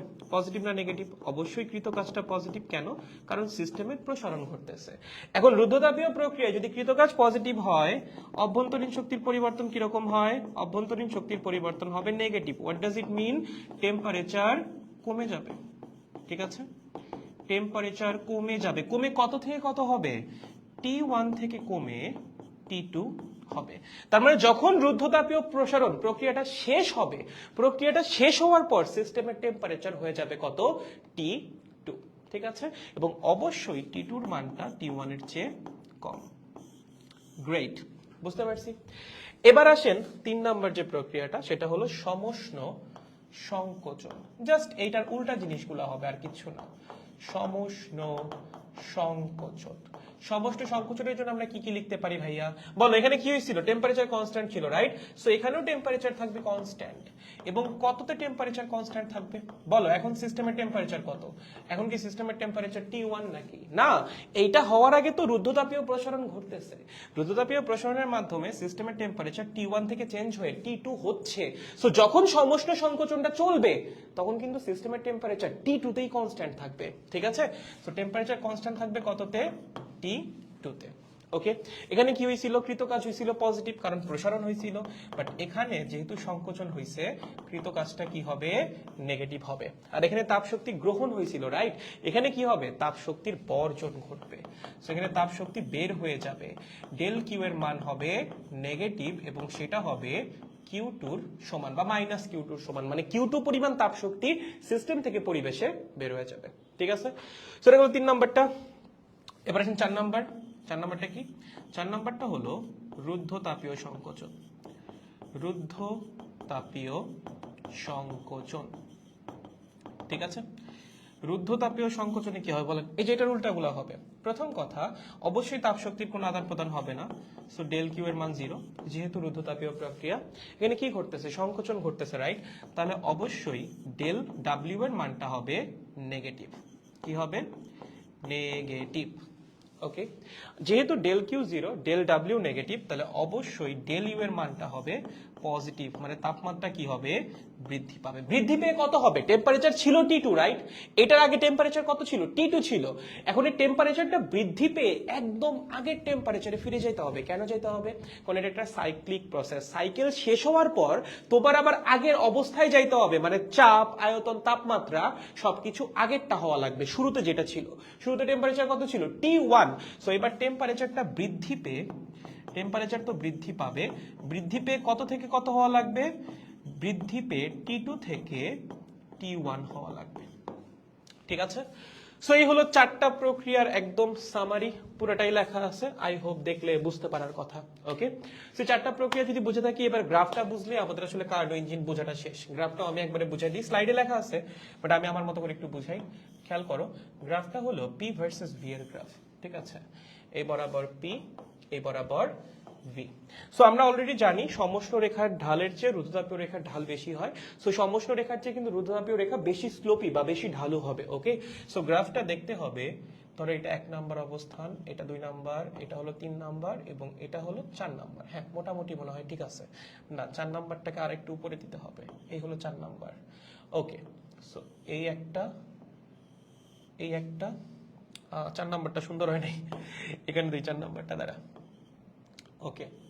এই একটা, এবং ফাইনালি এই একটা। এই হলো 4টা প্রক্রিয়া আর কি, ঠিক আছে? সো ধরো A, এর ধরো B, এর ধরো C, এটা হলো D, ঠিক আছে? এই যে A থেকে B যেটা, এটা হলো আমাদের সমষ্ণ প্রসারণ। বি থেকে সি যেটা, এটা হলো রুদ্ধতাপীয় প্রসারণ। সি থেকে ডি যেটা, এটা হলো সমষ্ণ সংকোচন। এবং ডি থেকে এ যেটা, সেটা হলো রুদ্ধতাপীয় সংকোচন। দেখো যখন প্রসারণ হয়েছে তখন কিন্তু আয়তন বাড়ছে। এ পয়েন্টে ভলিউম ছিল এখানে, বি পয়েন্টে ভলিউম এখানে, আয়তন বাড়ছে। বি পয়েন্টে ভলিউম এখানে, সি পয়েন্টে ভলিউম এখানে, আয়তন বাড়ছে। যখন সংকোচন হয়েছে তখন কিন্তু আয়তন হ্রাস পাইছে। যখন সি থেকে ডিতে আসছো, সিতে ভলিউম ছিল এখানে, ডিতে ভলিউম এখানে, আয়তন হ্রাস পাইছে। যখন ডিতে ছিল ভলিউম এখানে, যখন এতে গেছো ভলিউম এখানে, আয়তন হ্রাস পাইছে। সো প্রসারণে আয়তন বৃদ্ধি, সংকোচনে আয়তন হ্রাস। এখন দেখো তোমার যে প্রথম প্রক্রিয়াটা এ থেকে বি, সমষ্ণ প্রসারণ, এখানে কি হবে? তাপ শক্তি গৃহীত হবে। সো এখানে কি হবে? সিস্টেমের মধ্যে তাপ শক্তি প্রবেশ করবে। এই বি থেকে সি রুদ্ধতাপীয় প্রসারণে কি তাপ শক্তির আদান প্রদান হবে? হবে না। আবার তাপ শক্তির আদান প্রদান কোথায় হবে? সমষ্ণ সংকোচনে, সি থেকে ডিতে। সো এই প্রক্রিয়ায় তাপ শক্তি সিস্টেম থেকে বের হয়ে যাবে। ঠিক আছে, যখন সমষ্ণ প্রসারণ চালাইছো এ থেকে বি, তখন তোমার সিস্টেমের টেম্পারেচার ফিক্সড ছিল কততে? T1 এ। যখন বি থেকে সি তে গেছে তখন টেম্পারেচারটা কি হইছে? T1 থেকে T2 হইছে। মানে এই সি পয়েন্টে টেম্পারেচারটা কিন্তু T2 হয়ে যাবে। ঠিক আছে, এবং যখন তুমি সি থেকে ডিতে আসবা তখন এটা কি প্রক্রিয়া? সমষ্ণ প্রক্রিয়া। সো এখানে টেম্পারেচার চেঞ্জ হবে না, টেম্পারেচার T2ই থাকবে। এবং যখন ডি থেকে এতে যাবা তখন টেম্পারেচারটা আবার T2 থেকে T1 হয়ে যাবে। সো এ পয়েন্টের টেম্পারেচার T1, বি পয়েন্টের টেম্পারেচারও T1, সি পয়েন্টের টেম্পারেচার T2, ডি পয়েন্টেও টেম্পারেচার T2। এটা মাথায় রাখা লাগবে। এ পয়েন্ট এবং বি পয়েন্টের টেম্পারেচার T1, সি পয়েন্টের টেম্পারেচার T2, ডি পয়েন্টেও টেম্পারেচার কত? T2। ওকে, এবং এখানে এই যে আমার যে কার্ণচক্রটা আছে, এই কার্ণচক্রের ভিতরে যে এরিয়াটা, এই যে এটা তোমরা জানো অলরেডি, এই ভিতরের যে এরিয়াটা, এই ভিতরের এরিয়াটা কি নির্দেশ করে? এটা নির্দেশ করে একটা কার্ণচক্রে কৃত কাজ। ঠিক আছে, এবং এই একটা কার্ণচক্রে কৃত কাজ বের করা আসলে খুব কঠিন কিছু না, খুবই সহজ। তুমি একটু খেয়াল করো, এ থেকে বিতে যখন যাবা তখন কৃত কাজ কত হবে? সমষ্ণ প্রক্রিয়ায় কৃত কাজ কেমনে বের করে? nRT1 ln V2 by V1। V2টা হলো এই পয়েন্টের ভলিউম এবং V1টা হলো এই পয়েন্টের ভলিউম। ঠিক আছে, সো এটা আবার প্রথম প্রক্রিয়ায় কৃত কাজ। যখন বি থেকে সি তে যাবা, কি প্রক্রিয়া? রুদ্ধতাপীয় প্রক্রিয়া। রুদ্ধতাপীয় প্রক্রিয়ায় কৃত কাজ কেমনে বের করে? W2 is equals to nr না ঠিকই তো আছে, nr divided by 1 minus gamma T1 minus T2। T1টা হলো ইনিশিয়াল টেম্পারেচার এবং T2টা হলো ফাইনাল টেম্পারেচার, মানে এভাবে লিখতে পারো, initial temperature minus final temperature. দেখো বি থেকে সি তে ইনিশিয়াল টেম্পারেচার কত ছিল? T1, ফাইনাল টেম্পারেচার কত হইছে? T2। সো এটা যদি আমরা লিখতে পারি nr divided by 1 minus gamma T1 minus T2। ঠিক আছে, এটা 2 নাম্বার প্রক্রিয়াকৃত কাজ। 3 নাম্বার প্রক্রিয়াকৃত কাজ সি থেকে ডি তে কত হবে বলো? W3 is equals to nr, এখানে ফিক্সড টেম্পারেচারটা কত? T2 ln final volume minus initial volume. যখন ডি পয়েন্টে আসছে এটা তোমার ফাইনাল পয়েন্ট, যখন সি পয়েন্টে ছিল ওটা তোমার ইনিশিয়াল পয়েন্ট। ধরলাম ডি পয়েন্টের ভলিউম হলো V4 এবং সি পয়েন্টের ভলিউম হলো V3, তাহলে কত হবে? V4 by V3। ঠিক আছে, মানে এই প্রথম পয়েন্টের ভলিউম আমরা ধরেছি V1, এটা ধরেছি V2, এটা ধরেছি V3 এবং এটা ধরেছি V4। ওকে, এখান থেকে লিখছি। এবং ফাইনালি ডি থেকে এ যেটা রুদ্ধতাপীয় প্রক্রিয়া, কৃত কাজ কত হবে? nr divided by 1 minus gamma Ti minus Tf, মানে initial temperature minus final temperature. এখানে ইনিশিয়াল টেম্পারেচার কত? ডি থেকে এতে, ডিতে ইনিশিয়াল টেম্পারেচার ছিল T2, এতে গিয়ে ফাইনাল টেম্পারেচার হচ্ছে T1। সো এবার initial temperature T2, final temperature কত? T1। তাহলে কত হবে? nr divided by 1 minus gamma T2 minus T1। তাহলে এটা হলো 4টা ইন্ডিভিজুয়াল চক্রে বা 4টা ইন্ডিভিজুয়াল প্রসেসে কৃত কাজ। তাহলে টোটাল কৃত কাজ কত হবে বা টোটাল চক্রে কৃত কাজ কত হবে? টোটাল কৃত কাজ হবে এই 4টার যোগফল, কারণ কাজ স্কেলার রাশি, নরমালি যোগ করলেই টোটালটা বের হয়ে যায়। ওকে, যোগ করে দেখো রেজাল্ট আসবে nr T1 ln V2 by V1 plus nr T2 ln V4 by V3। রুদ্ধতাপীয় প্রক্রিয়াকৃত কাজ একটা একটার সাথে কাটাকাটি চলে যাবে। ঠিক আছে, সো এইটা হলো টোটাল একটা কার্ণচক্রে কৃত কাজ বের করার ফর্মুলা। ওকে, দেখেন কার্ণচক্র নিয়ে কারো আর কোনো প্রশ্ন আছে? সবকিছু পড়াই দিছি ভাই, একদম A to Z কার্ণচক্রের সব পড়াই দিছি। কারো কার্ণচক্র নিয়ে কোনো কনফিউশন থাকলে জিজ্ঞাসা করতে পারো, কারণ এখান থেকে প্রশ্ন আসার সম্ভাবনা সবচেয়ে বেশি। ঠিক আছে, ইঞ্জিনের এই পার্টটা থেকেই প্রশ্ন আসার সম্ভাবনা সবচেয়ে বেশি, এর জন্যই পড়াইলাম। দেখেন বুঝছেন কিনা পুরোটা। কারো কোথাও কনফিউশন থাকলে আমাকে বলতে পারেন, বুঝাই দেওয়ার চেষ্টা করতেছি। দেখেন জুই বলছে ক্লিয়ার ভাইয়া, ভেরি গুড। বাকিদের কি অবস্থা? আচ্ছা ক্যামেরাটা আমি একটু নিচে নামাই দিই, ক্যামেরাটা মানে একটু উপরে উঠে গেছে, নিচের লেখা দেখা যাইতেছে না। দাঁড়া, তোরা বলতে বলতে আমি ক্যামেরাটা হালকা একটু নিচে নামাই দিই। হ্যাঁ এই যে এবার মনে হয় ঠিক আছে, দেখ তো এবার ঠিক থাকার কথা। দেখো দেখো সবাই বুঝছো? দেখো কারণ চক্র হয়ে গেছে। ওকে, এখন বাকি থাকে রেফ্রিজারেটর। এখন আমরা রেফ্রিজারেটর পড়বো। Clear bro? ওকে ঠিক আছে, তো সবাই বুঝছি। চলেন এবার আমরা একটু পড়ি রেফ্রিজারেটর। এই যেখানে এগুলো লেখা আছে, হ্যাঁ এগুলো যা যা পড়াইলাম এগুলো বিভিন্ন জিনিসপাতি লেখা আছে, এগুলোর আমি আলোচনা না করলাম, সবকিছুই পড়াই দিছি। ওকে ওকে ওকে ওকে, রেফ্রিজারেটর শুনো। ফ্রিজের ব্যাপারটা খুব সহজ, ঠিক আছে? এত বেশি প্যাচানো ট্যাচানো কিছু নাই, জাস্ট মাথায় রাখতে হবে ফ্রিজ আমাদের ইঞ্জিনের উল্টা কাজ করে। কিরকম? দেখো আমাদের ইঞ্জিন কি করে, উচ্চ তাপমাত্রার একটা স্থান থেকে তাপ শক্তি নেয়, তারপর সেটাকে কাজে রূপান্তর করে, অবশিষ্ট অংশকে একটা নিম্ন তাপমাত্রার জায়গায় ছেড়ে দেয়। ফ্রিজ কি করে, ফ্রিজ ইনপুট হিসাবে নেয় কাজ, কাজকে ইনপুট হিসাবে নিয়ে সে নিম্ন তাপমাত্রা থেকে উচ্চ তাপমাত্রায় তাপ শক্তি সেন্ড করে। বুঝছো? মানে ফ্রিজ যে কাজ করে সেটা কিন্তু কোনো স্বতঃস্ফূর্ত কাজ না, এটা একটু মাথায় রেখো। ফ্রিজ যেটা করে, ফ্রিজের কাজ কোনো স্বতঃস্ফূর্ত কাজ নয়। ফ্রিজের কাজ কোনো ফ্রিজের কাজ কোনো স্বতঃস্ফূর্ত কাজ নয়। ওকে, স্বতঃস্ফূর্ত কাজ নয়। কেন ফ্রিজের কাজ কোনো স্বতঃস্ফূর্ত কাজ নয়? কারণ ফ্রিজ যেটা করে নিম্ন তাপমাত্রা থেকে, আচ্ছা আমি পুরোটাই লিখি, ফ্রিজ ইনপুট হিসাবে কাজ নেয়, ঠিক আছে? ইনপুট হিসেবে ওয়ার্ক বা ইলেকট্রিক্যাল পাওয়ার নেয়, ঠিক আছে? ওয়ার্ক নেয়। ওকে, এবং তার পরিবর্তে সেই কাজকে ব্যবহার করে সে কি করে, নিম্ন তাপমাত্রার বস্তু থেকে, নিম্ন টেম্পারেচার থেকে উচ্চ টেম্পারেচারে হিট ট্রান্সফার করে। ওকে, তুমি একবার চিন্তা করো ফ্রিজ আসলে করতেছেটা কি? ফ্রিজের ভিতর থেকে তাপ শক্তি বাইরে বের করতেছে, রাইট? ফ্রিজের ভিতরে কি তাপমাত্রা কম নাকি বেশি? ফ্রিজের ভিতরে তাপমাত্রা কম, বাইরের পরিবেশে তাপমাত্রা বেশি। সো ফ্রিজ নিম্ন তাপমাত্রা থেকে উচ্চ তাপমাত্রায় হিট ট্রান্সফার করে। নিম্ন তাপমাত্রা থেকে উচ্চ তাপমাত্রায় কখনো স্বতঃস্ফূর্তভাবে হিট ট্রান্সফার হওয়া সম্ভব? কখনোই সম্ভব না। সো ফ্রিজ যে কাজটা করতেছে সেটা কোনো স্বতঃস্ফূর্ত কাজ না কিন্তু, ঠিক আছে?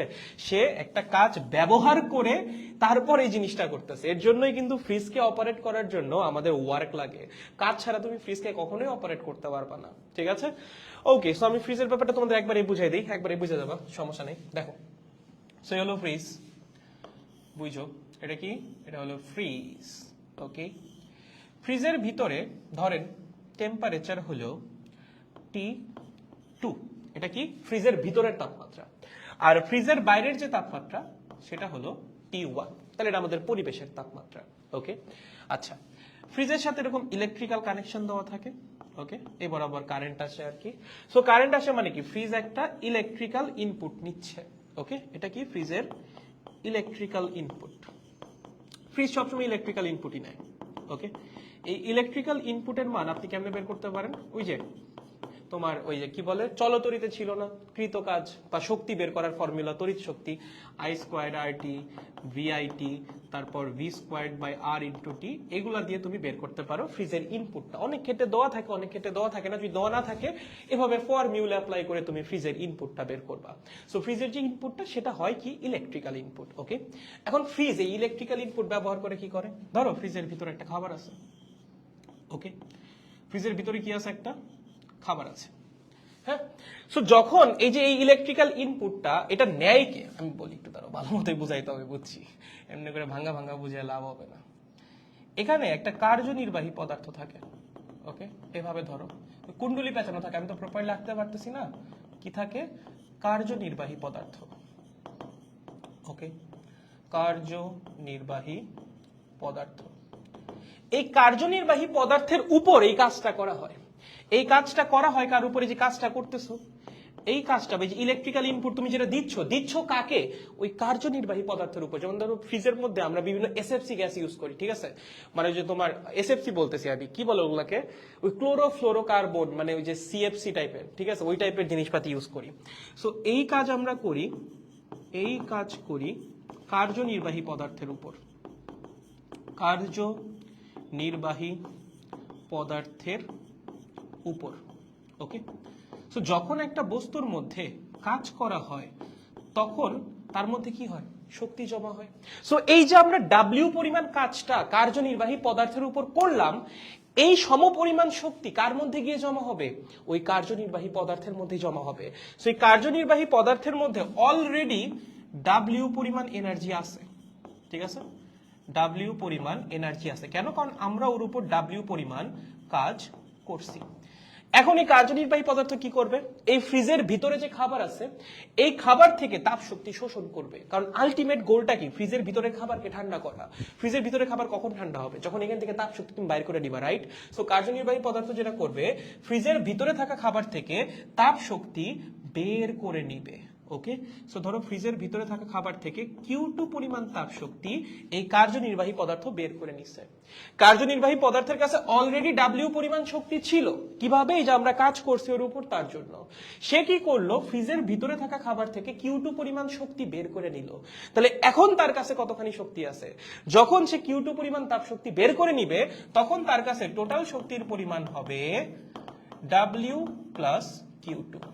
এই পুরা শক্তিটা নিয়ে কার্যনির্বাহী পদার্থ ফ্রিজ থেকে রিলিজ হয়ে যাবে, ঠিক আছে। কার্যনির্বাহী পদার্থ পরিবেশে উন্মুক্ত হবে, পরিবেশে উন্মুক্ত। তাহলে তুমি পরিবেশে হিট ছাড়লা কতখানি, বা কতখানি শক্তি ছাড়লা, Q1 পরিমাণ শক্তি। তুমি কি Q2 পরিমাণ শক্তি না, তুমি কিন্তু পরিবেশে Q2 পরিমাণ শক্তি ছাড়ো নাই। খেয়াল করো, আমি আবার বলি, কার্যনির্বাহী পদার্থের উপর আমরা কাজ করছি কতখানি, ডাব্লিউ পরিমাণ। তাহলে যখন আমরা কার্যনির্বাহী পদার্থের উপর ডাব্লিউ পরিমাণ কাজ করছি, ওর কাছে অলরেডি ডাব্লিউ পরিমাণ এনার্জি আছে, ঠিক আছে। সে কি করতেছে, ফ্রিজের ভিতর থেকে তাপ শক্তি বের করে নিচ্ছে, মানে ফ্রিজের ভিতর যে খাবারগুলো আছে সেগুলো থেকে সে টান দিয়ে তাপ শক্তি বের করে নিচ্ছে। সো Q2 পরিমাণ তাপ শক্তি সে টান দিয়ে বের করে নিচ্ছে ফ্রিজের ভিতরে থাকা খাবারের মধ্যে থেকে। তাহলে এখন কার্যনির্বাহী পদার্থের কাছে কতখানি এনার্জি আছে, ডাব্লিউ প্লাস Q2। এটাকে সে আবার রিলিজ করবে কোথায়, পরিবেশে। কারণ এই যে এই গ্যাসগুলো এগুলো কিন্তু পরিবেশে রিলিজড হয়ে যায়। সো যখন কার্যনির্বাহী পদার্থ পরিবেশে উন্মুক্ত হয়ে গেল তখন সে কতখানি শক্তি নিয়ে বের হইল, Q2 পরিমাণ না, ডাব্লিউ পরিমাণ না, এই টোটালটা ডাব্লিউ প্লাস Q2 পরিমাণ।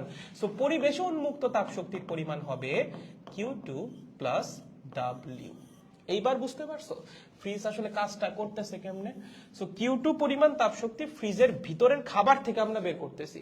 তাহলে Q2 হলো ফ্রিজের ভিতর থেকে বের করা তাপ শক্তি, ফ্রিজের ভিতর থেকে বের করা তাপ শক্তি, ভিতর থেকে বের করা তাপ শক্তি, ঠিক আছে। এবং Q1 হলো পরিবেশে উন্মুক্ত তাপ শক্তি। কি ভাইয়া, পরিবেশে উন্মুক্ত তাপ শক্তি। ওকে, ব্যাপারটা খুবই সিম্পল। ওকে, তো এখানে আউটপুট কোনটা, ইনপুট কোনটা? ভাইয়া Q1টা আউটপুট না, Q1টা আউটপুট না। আউটপুট হলো তুমি যেটা চাচ্ছ। তুমি ডিভাইসটা বানাইছো কেন, পরিবেশে তাপ শক্তি উন্মুক্ত করার জন্য না, তুমি ডিভাইসটা বানাইছো এই ফ্রিজের ভিতরে খাবারকে ঠান্ডা করার জন্য। সো ফ্রিজের ভিতর থেকে কি পরিমাণ তাপ শক্তি একটা ফ্রিজ বের করতে পারতেছে সেইটা তার আউটপুটকে প্রকাশ করে। সো এই যে Q2 যেটা আমরা ফ্রিজের ভিতর থেকে বের করতেছি বা ফ্রিজের ভিতর থেকে বের করা তাপ শক্তি, সেইটা হলো আমাদের আউটপুট। সো এখানে আউটপুট হলো Q2, এইটা হলো আমাদের আউটপুট। এবং ইনপুট কোনটা, যেটা ফ্রিজ নিছে, ডাব্লিউ, এটা হলো ইনপুট, ঠিক আছে। খুবই সিম্পল। তাহলে ফ্রিজের আউটপুট কিন্তু Q1 না, আউটপুট হলো Q2। ওকে, গুড। তাহলে এখন আমরা কি লিখতে পারি ফ্রিজের জন্য? দেখেন, ফ্রিজের ইফিসিয়েন্সিকে বলা হয় ফ্রিজের কার্য সম্পাদন সহগ বা ফ্রিজের COP, coefficient of performance most probably. কার্য সম্পাদন সহগ বা ফ্রিজের সিওপি, বা এটাকে প্রকাশ করা হয় কে দ্বারা? এটা কি ওই একই জিনিস, আউটপুট ডিভাইডেড বাই ইনপুট, ঠিক আছে। আউটপুটটা কত আমাদের? আমাদের আউটপুটটা হলো Q2, আমাদের ইনপুটটা কি, ডাব্লিউ। আমরা কি জানি? আমরা জানি Q1 is equals to Q2 plus W. So লেখা যায় W is equals to what? Q1 minus Q2. Okay, so W এর পরিবর্তে আমরা Q1 minus Q2 বসাইতে পারি।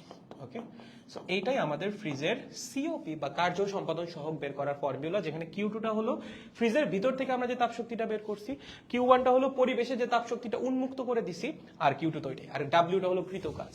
ওকে, এখন ধরো তুমি যে ফ্রিজটা বানাইছো সেটা প্রত্যাবর্তী প্রক্রিয়ায় রান করে। ফ্রিজ যদি প্রত্যাবর্তী প্রক্রিয়ায় রান করে, ফ্রিজ যদি প্রত্যাবর্তী প্রক্রিয়ায় রান করে তাইলে কি হবে? প্রত্যাবর্তী প্রক্রিয়াতে রান করে সেই ক্ষেত্রে কি হবে? আমরা কি লিখতে পারি বলো? ফ্রিজের ভিতর থেকে তাপ শক্তি বের করছো কতখানি? Q2। ফ্রিজের ভিতরে টেম্পারেচার ছিল কত? T2। তাপ শক্তি বাইরে ছাড়ছো কতখানি? Q1। বাইরে টেম্পারেচার ছিল কত? T1। সো আমরা লিখতে পারি প্রত্যাবর্তী প্রক্রিয়ার জন্য Q1/T1 is equals two Q2/T2। এটাকে যদি একটু অ্যারেঞ্জ করে লিখি, Q2 টাকে নিচে নামাই নিয়ে আসো, তাহলে 1 divided by Q1 minus Q2 minus 1। So Q1/Q2 এর পরিবর্তে আমরা কি লিখতে পারি? Q1/Q2 এর পরিবর্তে আমরা লিখতে পারি T1/T2। ঠিক আছে? সো এটা T1/T2 বসাই দাও, তাহলে 1 divided by T1/T2 minus 1, that means উপরে T2 নিচে T1 minus T2 multiplied by 100%। এইটা হলো ফ্রিজের সিওপি বের করার বা কার্য সম্পাদন সহগ বের করার আরেকটা ফর্মুলা, যদি ফ্রিজটা প্রত্যাবর্তী প্রক্রিয়ায় রান করে তাহলে। আর যদি প্রত্যাবর্তী প্রক্রিয়ায় রান না করে তখন কিন্তু আর এটা অ্যাপ্লাই করা যাবে না। ঠিক আছে? সো দেখো, এই হলো ফ্রিজের যাবতীয় থিওরি। সামনে অনেক কিছু লেখা আছে, তোমরা চাইলে দেখতে পারো, বাট যা বলছি তার চেয়ে বেশি আসলে কিছু লাগবে না। চাইলে দেখতে পারো, আচ্ছা এই পর্যন্তই ছিল। হ্যাঁ, সো এর চেয়ে বেশি লাগবে না, সবই বলে দিছি। দেখো দেখো বুঝতে পারিয়াছ কিনা? এই সবাই কি বুঝতে পেরেছি? দেখেন একটু, সবাই বুঝতে পারলে খুবই ভালো হয়। দেখেন, এই দেখো দেখো দেখো, বুঝছো কিনা বাচ্চারা? তোমরা কি বুঝতে পারিয়াছো? একটু জানাও আমাকে, বুঝতে পারলে খুবই ভালো। ফ্রিজ আমাদের কমপ্লিট। ওকে, দেখ দেখ দেখ দেখ দেখ, দেখে আমাকে একটু জানাও। কেউ কিছু বলে না, সবাই অনেক চুপচাপ। ওয়াই? বুঝতে পেরেছি ভাইয়া। ওকে, ঠিক আছে, থ্যাংক ইউ। আচ্ছা, আমরা কি সিকিউ সলভ করবো? বুঝেছি। ওকে, দেখ দু একটা সিকিউ সলভ করি, চল। ক্লাস একটু পরে ছুটি দেই। দেখ কি বলছে, সিকিউ সলভ শুরু করা যাক। পড়ো, প্রশ্ন পড়ো, কি বলেছে? সিকিউ নাম্বার 1, আদর্শ তাপমাত্রা ও চাপে একটা সিলিন্ডারে 1 মোল হিলিয়াম গ্যাস রাখা আছে। পরবর্তীতে উক্ত হিলিয়ামের আয়তন প্রথমে সমষ্ণ প্রক্রিয়ায় এবং পরে রুদ্ধতাপীয় প্রক্রিয়ায় 1.5 গুণ করা হলো। ঠিক আছে, রুদ্ধতাপীয় প্রক্রিয়ায় গ্যাসটার চূড়ান্ত চাপ নির্ণয় করো। আচ্ছা ওয়েট, আদর্শ তাপমাত্রা ও চাপে একটা সিলিন্ডারে 1 মোল হিলিয়াম গ্যাস রাখা আছে, প্রথম 1.5 গুণ করা হলো। আচ্ছা ঠিক আছে, বলছে রুদ্ধতাপীয় প্রক্রিয়ায় চূড়ান্ত চাপ নির্ণয় করো। আচ্ছা, এই রুদ্ধতাপীয় প্রক্রিয়ার আগে কিন্তু আবার সমষ্ণ প্রক্রিয়া চালানো হয়েছে। আচ্ছা খেয়াল করো, ভালো ম্যাথ তো, ওয়াও। আচ্ছা আচ্ছা আচ্ছা, গ নাম্বারটা আছে, এটা ভুল করা যাবে না। হ্যাঁ, ট্রিকি ম্যাথ। প্রথমে তুমি ধরো তোমার কাছে এরকম একটা ইঞ্জিন, একটা সিস্টেম আছে। সেই সিস্টেম তোমার আদর্শ তাপমাত্রাও চাপে আছে। তার মানে আমার শুরুতে চাপ কত? চাপ হলো 1 ATM, আদর্শ চাপ। ঠিক আছে, একদম শুরুতে আমরা প্রথমে কি করছি? ওর উপর সমষ্ণ প্রক্রিয়া চালাইছি। প্রথমে কিন্তু রুদ্ধতাপীয় প্রক্রিয়া না, প্রথমে চালাইছি কি? প্রথমে সমষ্ণ।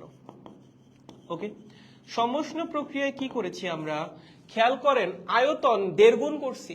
তার মানে সমষ্ণ প্রক্রিয়ায় আমরা ওকে প্রসারিত করছি। তাহলে ওর ফাইনাল যে ভলিউম V2, সেটা ইনিশিয়াল ভলিউমের 1.5 গুণ। সমষ্ণ প্রক্রিয়া এটা করা হয়েছে। তাহলে সমষ্ণ প্রক্রিয়া শেষে চাপ কি আর 1 ATM থাকবে না? চেঞ্জ হয়ে যাবে। সো আমরা দেখবো প্রথমে সমষ্ণ প্রক্রিয়া শেষে চাপ কত হয়। কেমনে? সমষ্ণ প্রক্রিয়ার ফর্মুলা দিয়ে, P1 V1 is equals to P2 V2। তাহলে ফাইনাল চাপ P2 হবে P1 multiplied by V1 by V2, that means P1 divided by 1.5 এত ATM। ওকে, তাহলে এটা কি? এটা হলো সমষ্ণ প্রক্রিয়া শেষে সিস্টেমের চাপ। এরপর তুমি আবার রুদ্ধতাপীয় প্রক্রিয়ায় আয়তন দ্বিগুণ করছো। পরবর্তীতে আমরা কি করেছি? রুদ্ধতাপীয় প্রক্রিয়ায় আবার আয়তন দ্বিগুণ করছি। পরবর্তীতে দ্বিগুণ না, 1.5 গুণ, সরি। রুদ্ধতাপীয় প্রক্রিয়ায় আয়তন 1.5 গুণ। রুদ্ধতাপীয় প্রক্রিয়ায় আয়তন কি?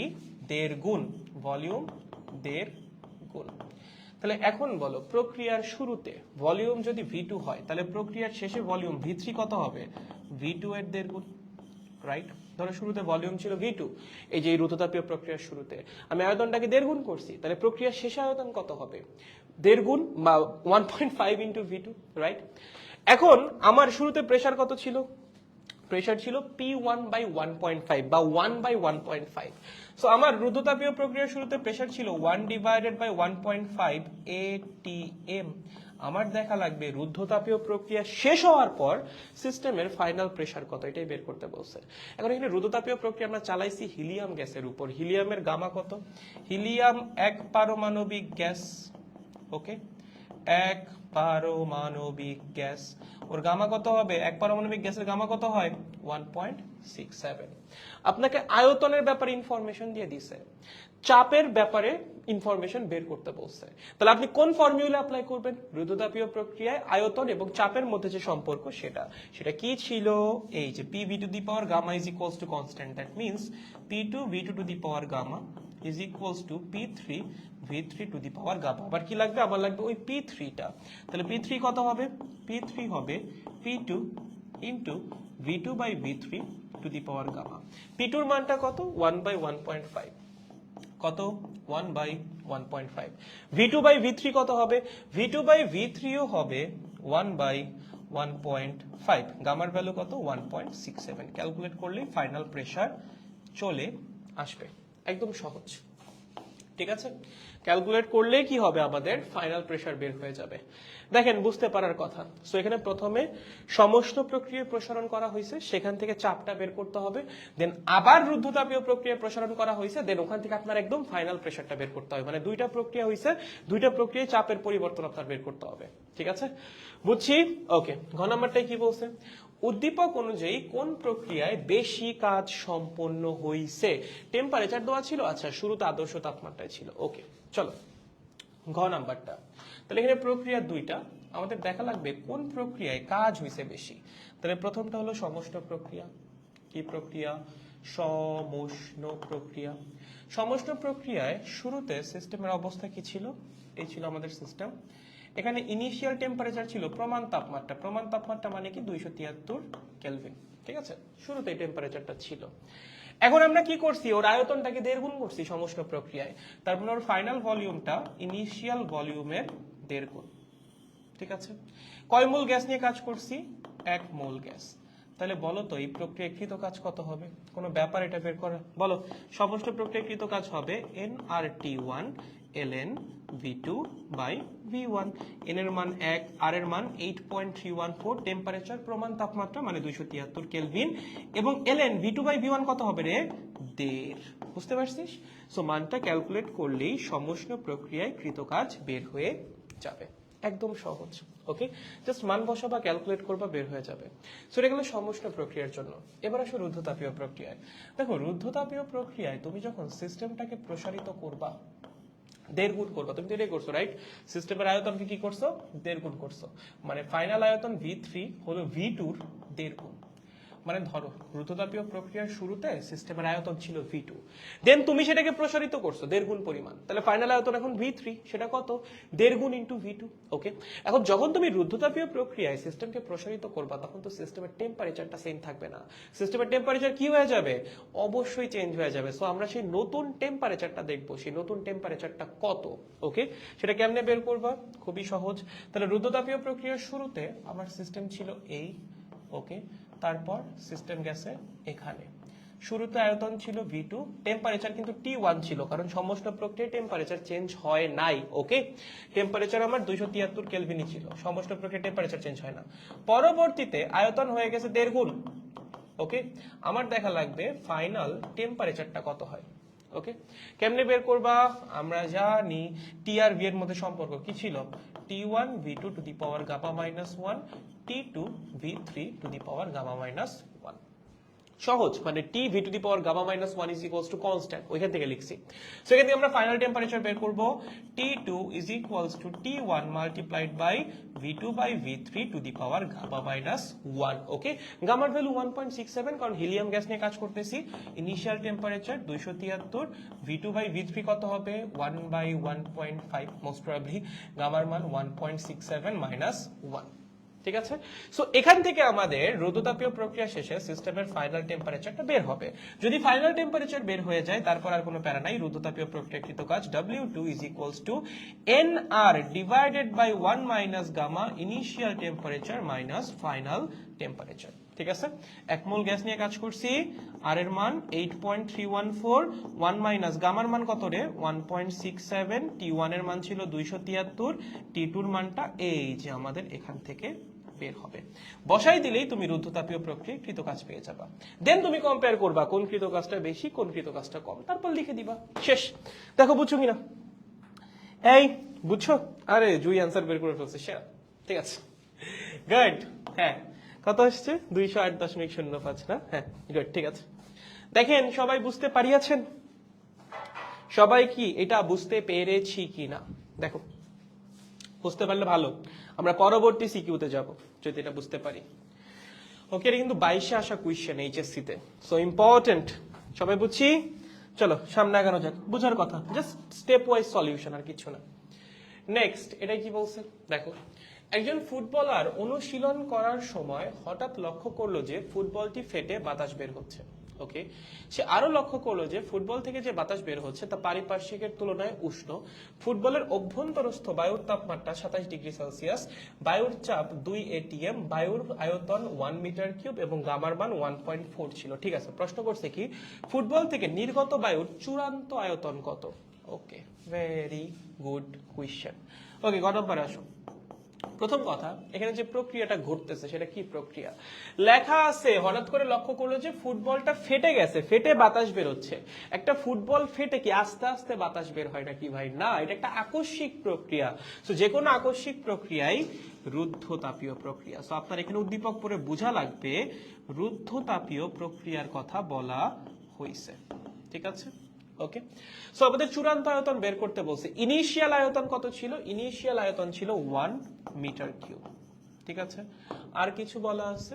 বাতাস বের হচ্ছে, সেটা লক্ষ্য করলো বাতাস তার পারিপার্শ্বিকের তুলনায় উষ্ণ। ফুটবলের অভ্যন্তরস্থ তাপমাত্রা ছিল 27 ডিগ্রি সেলসিয়াস, বায়ুর চাপ ছিল, আচ্ছা হ্যাঁ দেখো, তাহলে ভিতরে ফুটবলের ভিতরে বায়ুর চাপ কত ছিল?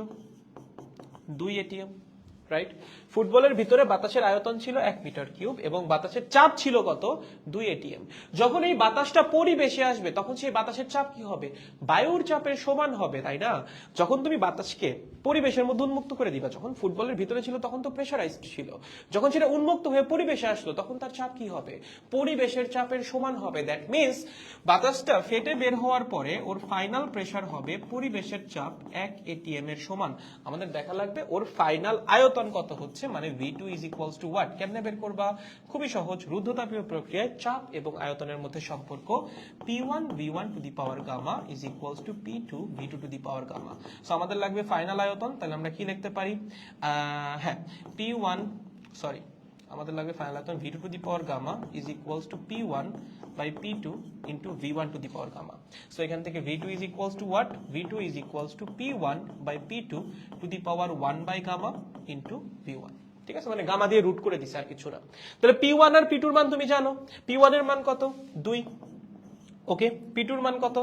1 to the power 1 by gamma, গামার মান দিয়ে দিছে ওই যে 1.4।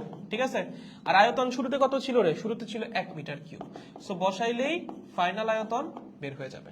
ওকে, আপনি বসাবেন, বসাইলে আপনার ফাইনাল আয়তন যেটা V2, মানে ওই প্রসারণের বা তোমার কি বলো ওটাকে, ফুটবলটা ফেটে যাওয়ার পর বাতাসটা যখন পরিবেশ উন্মুক্ত হয়েছে তার যে ভলিউমটা সেটা তুমি পেয়ে যাবা। একদম সহজ। ওকে, গুড। ঘ নাম্বারে আসো। উদ্দীপকের ফুটবলের ভিতর থেকে নির্গত বাতাস পারিপার্শ্বিকের তুলনায় গরম হওয়ার কারণ কি?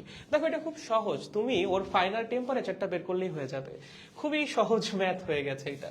ঘ নাম্বারে আসো। দেখো হয়েছে কি, ফুটবলের ভিতরে যখন ছিল তখন চাপ ছিল কত? 2 ATM এবং ভিতরে টেম্পারেচার ছিল কত? টেম্পারেচার ছিল 200।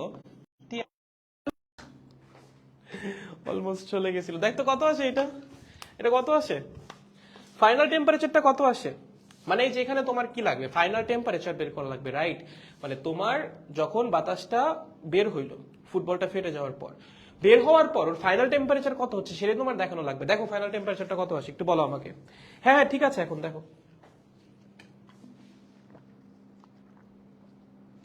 দেখো তো কত আসে এখানে ফাইনাল টেম্পারেচার কত আসে রে? একটু বল, জাস্ট এই যে ক্যালকুলেশনটা, মানে 2 to the power sorry 2 to the power, হ্যাঁ 2 to the power minus 0.4 divided by 1.4 কত আসে? এই ভ্যালুটা একটু আমাকে বলো, মাল্টিপ্লাইড বাই 298। কত আসতেছে এই ভ্যালুটা বাচ্চারা? এই ভ্যালুটা কত আসে বলেন? কত আসিতেছে ইহা একটু জানাই না আমাকে। ওকে, কেউ কিছু বলে না, হতাশ, হতাশ। যাই হোক, ব্যাপার না, জানাও জানাও জানাও জানাও জানাও। এখনো পাই নাই উত্তর। একটা ক্যালকুলেশন এত সময় লাগতেছে। 244.44, 244.44। ঠিক আছে, তার মানে এইটা যখন বাইরে গেল এটার তাপমাত্রা হয়ে গেল 244.44 কেলভিন। যখন ভিতরে ছিল টেম্পারেচার কত ছিল? 298 কেলভিন। তাহলে ভিতরের যে তাপমাত্রাটা বা ভিতরের যে বাতাসটা সেটা কি বাইরের তুলনায় উষ্ণ না? অবশ্যই উষ্ণ। সো ভিতরের অংশটা বাইরের তুলনায় উষ্ণ। ভিতরের বাতাস কি পরিবেশের তুলনায় উষ্ণ ছিল। ওকে, পরিবেশের তুলনায় উষ্ণ ছিল। ওকে, উষ্ণ ছিল। অথবা তুমি একটু দেখো তোমার যে নির্গত বাতাসটা, সেই নির্গত বাতাস কিন্তু আবার পরিবেশের তুলনায় কম উষ্ণ, কারণ পরিবেশের তাপমাত্রা তো কম হবে না। খেয়াল করো, পরিবেশের তাপমাত্রা কত কম হবে? পরিবেশের তাপমাত্রা কত হয়? 20 ডিগ্রি সেলসিয়াস, 25 ডিগ্রি সেলসিয়াস। এখনকার পরিবেশে তো 40 ডিগ্রি সেলসিয়াস। এখন এই যে তোমার যে বাতাসটা বেরোলো সেটার তাপমাত্রা কত? 244.44 কেলভিন। তার মানে নির্গত বাতাসের তাপমাত্রা কিন্তু পরিবেশের তাপমাত্রার চেয়ে কম। ওকে, সো নির্গত বাতাসের তাপমাত্রা আবার পরিবেশের তাপমাত্রার চেয়ে কম। নির্গত বাতাসের টেম্পারেচার পরিবেশের চেয়ে কম, কারণ পরিবেশের টেম্পারেচার এত কম হয় না। পরিবেশের চেয়ে কম, এটাই চাইছিল দেখো প্রশ্নে, যে দেখাও যে ফুটবলের ভিতর থেকে নির্গত বাতাস পরিবেশের তুলনায় হ্যাঁ হ্যাঁ হ্যাঁ হ্যাঁ ও মাই গড, না না, ওরা আমার তাহলে যে এটা বুঝাইছে যে ভিতরের বাতাসটা পরিবেশের তুলনায় উষ্ণ ছিল, মানে যখন বাতাসটা বাইরে আসছে সেইটা হলো ঠান্ডা, আর যখন ভিতরে ছিল তখন গরম ছিল, ওরা এটা বুঝাইছে মোস্ট প্রবাবলি। বাট যে বাতাসটা বের হবে সেটা আবার পরিবেশের তুলনায় অবশ্যই কম তাপমাত্রা হবে, পরিবেশের তাপমাত্রা তো কম হয় না। ওকে, বুঝছি আই গেস। Very good. আরো একটা সিকিউ সলভ করা যাক। দেখো কি বলছে প্রশ্ন, পড়ো কি বলেছে। এত মোল আদর্শ গ্যাসে এত জুল তাপশক্তি সরবরাহ করার ফলে গ্যাসের আয়তন 1 ATM স্থির চাপে এত সেন্টিমিটার কিউব থেকে বৃদ্ধি পেয়ে এত হয়। তোমাকে বলছে গ্যাসের অভ্যন্তরীণ শক্তির পরিবর্তন কত। খুবই ইজি, খেয়াল করেন এখানে কি সমচাপীয় প্রক্রিয়া রান করানো হয়েছে না? তাহলে কৃত কাজ কত হবে? সমচাপীয় প্রক্রিয়া কৃত কাজ is equals to P del V. Okay, তোমাকে যে বলছে চাপ কনস্ট্যান্ট, চাপটা কত? 1 ATM মানে 101 3 2 5 এত নিউটন পার মিটার স্কয়ার। আয়তনের পরিবর্তন কত? আয়তন 63 ছিল, 113 হয়েছে, মানে কি 50 সেন্টিমিটার কিউব বাড়ছে। 50 সেন্টিমিটার কিউব মানে কি 50 ইন্টু 10⁻⁻6 মিটার কিউব। ঠিক আছে, কত? 50 ইন্টু 10⁻⁻6 মিটার কিউব। ডেল ভির মানটা এখানে 113 মাইনাস 63 মানে 50 সেন্টিমিটার কিউব। সো সেটাকে মিটার কিউবে নিয়ে একবারে বসাইছি। সো এটা হলো আমাদের কৃত কাজ। এখানে যেটা বের হবে সেটা হলো এই প্রক্রিয়ায় কৃত কাজ। সরবরাহকৃত তাপশক্তি দেওয়া আছে, তার মানে এটা সিস্টেমে সরবরাহ করা হয়েছে, তার মানে কি এটা সিস্টেম কর্তৃক গৃহীত তাপশক্তি, মানে পজিটিভ হবে 20.9 জুল। তাহলে এখান থেকে del Q is equals to del U plus del W. So del U হবে del Q minus del W. দুইটা মানই আছে, বসাই দিবা, বসাই দিলে ডেল ইউ বের হয়ে যাবে। ঠিক আছে, ডেল ডাব্লিউ আছে, ডেল কিউ আছে, বসাই দিবেন, বসাই দিলে আপনার ডেল ইউটা বের হয়ে যাবে। এটাই আপনার কাছে চাইছে। গতে কি বলছে? উদ্দীপকের আলোকে আদর্শ গ্যাসটার প্রকৃতি নির্ণয় করা সম্ভব কি না। আদর্শ গ্যাসটার প্রকৃতি, হ্যাঁ দাঁড়াও, আচ্ছা এত মোল আদর্শ গ্যাসে এত জুল তাপশক্তি সরবরাহ করার ফলে গ্যাসের আয়তন এত হয়ে এতখানি বৃদ্ধি পাইলো। প্রকৃতি মানে কি? মানে এক পারমাণবিক দ্বিপারমাণবিক এটা বের করতে বলছে না? এটা কেমনে বের করি? দাঁড়াও, ভুলে গেলাম না, মানে মাথায় আসতেছে না। দাঁড়াও, কেমনে করব? গ্যাসের প্রকৃতি বের করব না? Del Q del W del V. Okay, এতখানি তাপ শক্তি এত মোল গ্যাস। আচ্ছা দাঁড়াও, চাপটাকে রাখছি স্থির, তাই না? হ্যাঁ, চাপটাকে স্থির রাখছি, আয়তন বাড়াইছি, চাপকে স্থির রেখে কেলভিন বাড়াবো। আচ্ছা 1 মিনিট, আমরা কি জানি?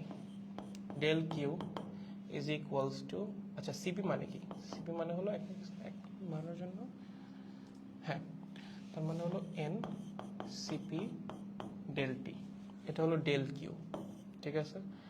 আর ডেল ইউ মানে কি, ডেল ইউ মানে হলো এন সিভি ডেল টি। ওকে, হ্যাঁ, ডেল কিউ মানে হলো এটা, ডেল ইউ মানে হলো এটা। আমরা ডেল কিউ এর মান জানি, আমরা ডেল ইউ এর মানও জানি। সো যদি রেশিও নেই, হ্যাঁ রেশিও নিলেই হয়ে যাচ্ছে। হ্যাঁ দেখো, সো এটা 1 নম্বর সমীকরণ, এটা 2 নম্বর সমীকরণ। তাহলে আমরা যদি একটা দিয়ে আরেকটাকে ভাগ করি 1/2, তাহলে সিপি বাই সিবি আসবে del Q by del U. Del Q এর মান কত? 20.9। ডেল ইউ এর মান কত আসছে? ডেল ইউ এর মান কত আসছে ভাই? 15.833 না, 15.833। দেখো তো কত আসে রেশিও, রেশিও কত আসে বলো, রেশিও কত আসে এখানে? 1.4 আসার একটা সম্ভাবনা আছে, তাই না? কারণ 4/60, হ্যাঁ 1.4 আসবে মোস্ট প্রবাবলি, 1.39 বা অলমোস্ট 1.4 আসবে, অলমোস্ট 1.4। তার মানে যেহেতু সিপি আর সিবির অনুপাত 1.4, মানে গামা 1.4, তাহলে গ্যাসটা দ্বিপারমাণবিক বা বহুপারমাণবিক লিনিয়ার। গ্যাসটি দাঁড়াও 1.4 আসবে না, ওয়েট, 1.33 আসবে, 1.33 আসবে মোস্ট প্রবাবলি। দেখো তো 1.33 আসে না? হ্যাঁ 1.33 আসবে, 4 আসবে না। হ্যাঁ, তার মানে গ্যাসটা বহুপারমাণবিক, নন লিনিয়ার, ঠিক আছে, বহুপারমাণবিক নন লিনিয়ার। ভালো প্রশ্ন দিছো তো, মানে ছোট্ট বাট মানে ট্রিকি, ভালো প্রশ্ন। ওকে, মানে দেখো আমাদের সিপি মানে কি ছিল? সিপি মানে ছিল হলো এক স্থির চাপে 1 মোল গ্যাসের তাপমাত্রা 1 কেলভিন বাড়াইতে যতখানি তাপ শক্তি লাগে। সো তুমি যদি n মোল গ্যাসের তাপমাত্রা ডেলটি পরিমাণ বাড়াইতে চাও, সেই ক্ষেত্রে ডেল কিউ সমান কি হবে? n CP ডেলটি। ওকে, আর স্থির আয়তনে 1 মোল গ্যাসের তাপমাত্রা 1 কেলভিন বাড়াইতে যতক্ষণ তাপ শক্তি লাগে সেটা হলো কি সিভি। ওকে, স্থির আয়তনে। এখন স্থির আয়তনে n মোল গ্যাসের তাপমাত্রা ডেলটি পরিমাণ বাড়াইতে যতখানি তাপ শক্তি লাগবে সেটা কি হবে? n CV ডেলটি। মানে স্থির আয়তনে ডেল কিউটাই হলো n সিভি ডেলটি। এখন যখন আয়তনটা স্থির তখন কৃতকাজ তো শূন্য, that's why del Q is equals to del U. So এর জন্য ডেল ইউ এর formula n CV del T. So আপনি ডেল কিউ জানেন, ডেল ইউ জানেন, রেশিও নেন, সিপি বাই সিভি পাওয়া যাবেন, গামা পাওয়া যাবেন, গামা থেকে বলতে পারবেন গ্যাসটা কত পারমাণবিক। ঠিক আছে, বুঝছি। দেখো, বুঝতে পারার কথা, ইজি, একদম ইজি জিনিসপাতি। ঠিক আছে, একটু ট্রিকি, মাথা খাটাইতে হবে, মাথা খাটাইলেই পারবা, সমস্যা নেই কোনো। ওকে ওকে, আর একটাও সলভ করাই, সময় তো আছে। আচ্ছা এটা পরের দিন সলভ করাবো, থাক আজকে আর এটা দরকার না, আজকে এই পর্যন্তই থাক। আজকে এমনি ক্লাসের মধ্যে 2 বার গ্যাঞ্জাম হয়েছে, ভাল লাগে না ক্লাসের মধ্যে গ্যাঞ্জাম, ভাল লাগে না। ঠিক আছে, ক্লাসে ইন্টারাপশনের চেয়ে প্যারাময় জিনিস আর কিছু নাই গো, ভালো লাগে না এসব। দেখো এই পর্যন্ত বুঝছো কিনা, বুঝলে আমরা আজকে ক্লাসটা এই পর্যন্তই রাখবো, এই পর্যন্তই রাখবো। ওকে, দেখেন সবাই বুঝছেন? বুঝলে আমাদের ক্লাস খতম, ক্লিয়ার ভাইয়া? ওকে, ভেরি নাইস। ওকে, ঠিক আছে, তাহলে আজকে আমাদের ক্লাসটা এই পর্যন্তই থাকছে। আমাদের নেক্সট দিন হোপফুলি এই চ্যাপ্টার কমপ্লিট হয়ে যাবে। থিওরি তো হয়ে গেছে, আজকে 3টা সিকিউ হইলো, বাকি সিকিউ গুলো হোপফুলি আমরা নেক্সট দিন কমপ্লিট করে ফেলবো। তো দেখা হচ্ছে নেক্সট ক্লাসে বৃহস্পতিবার। Till then take care of yourself. আজকের মতো ক্লাস এখানেই শেষ, গুড বাই। নোট পোস্ট করে দিও, টাটা। লেট ক্লাস শেষ হওয়ার সময় এসে যদি বলো লেট, এটা কোনো কথা? টাটা।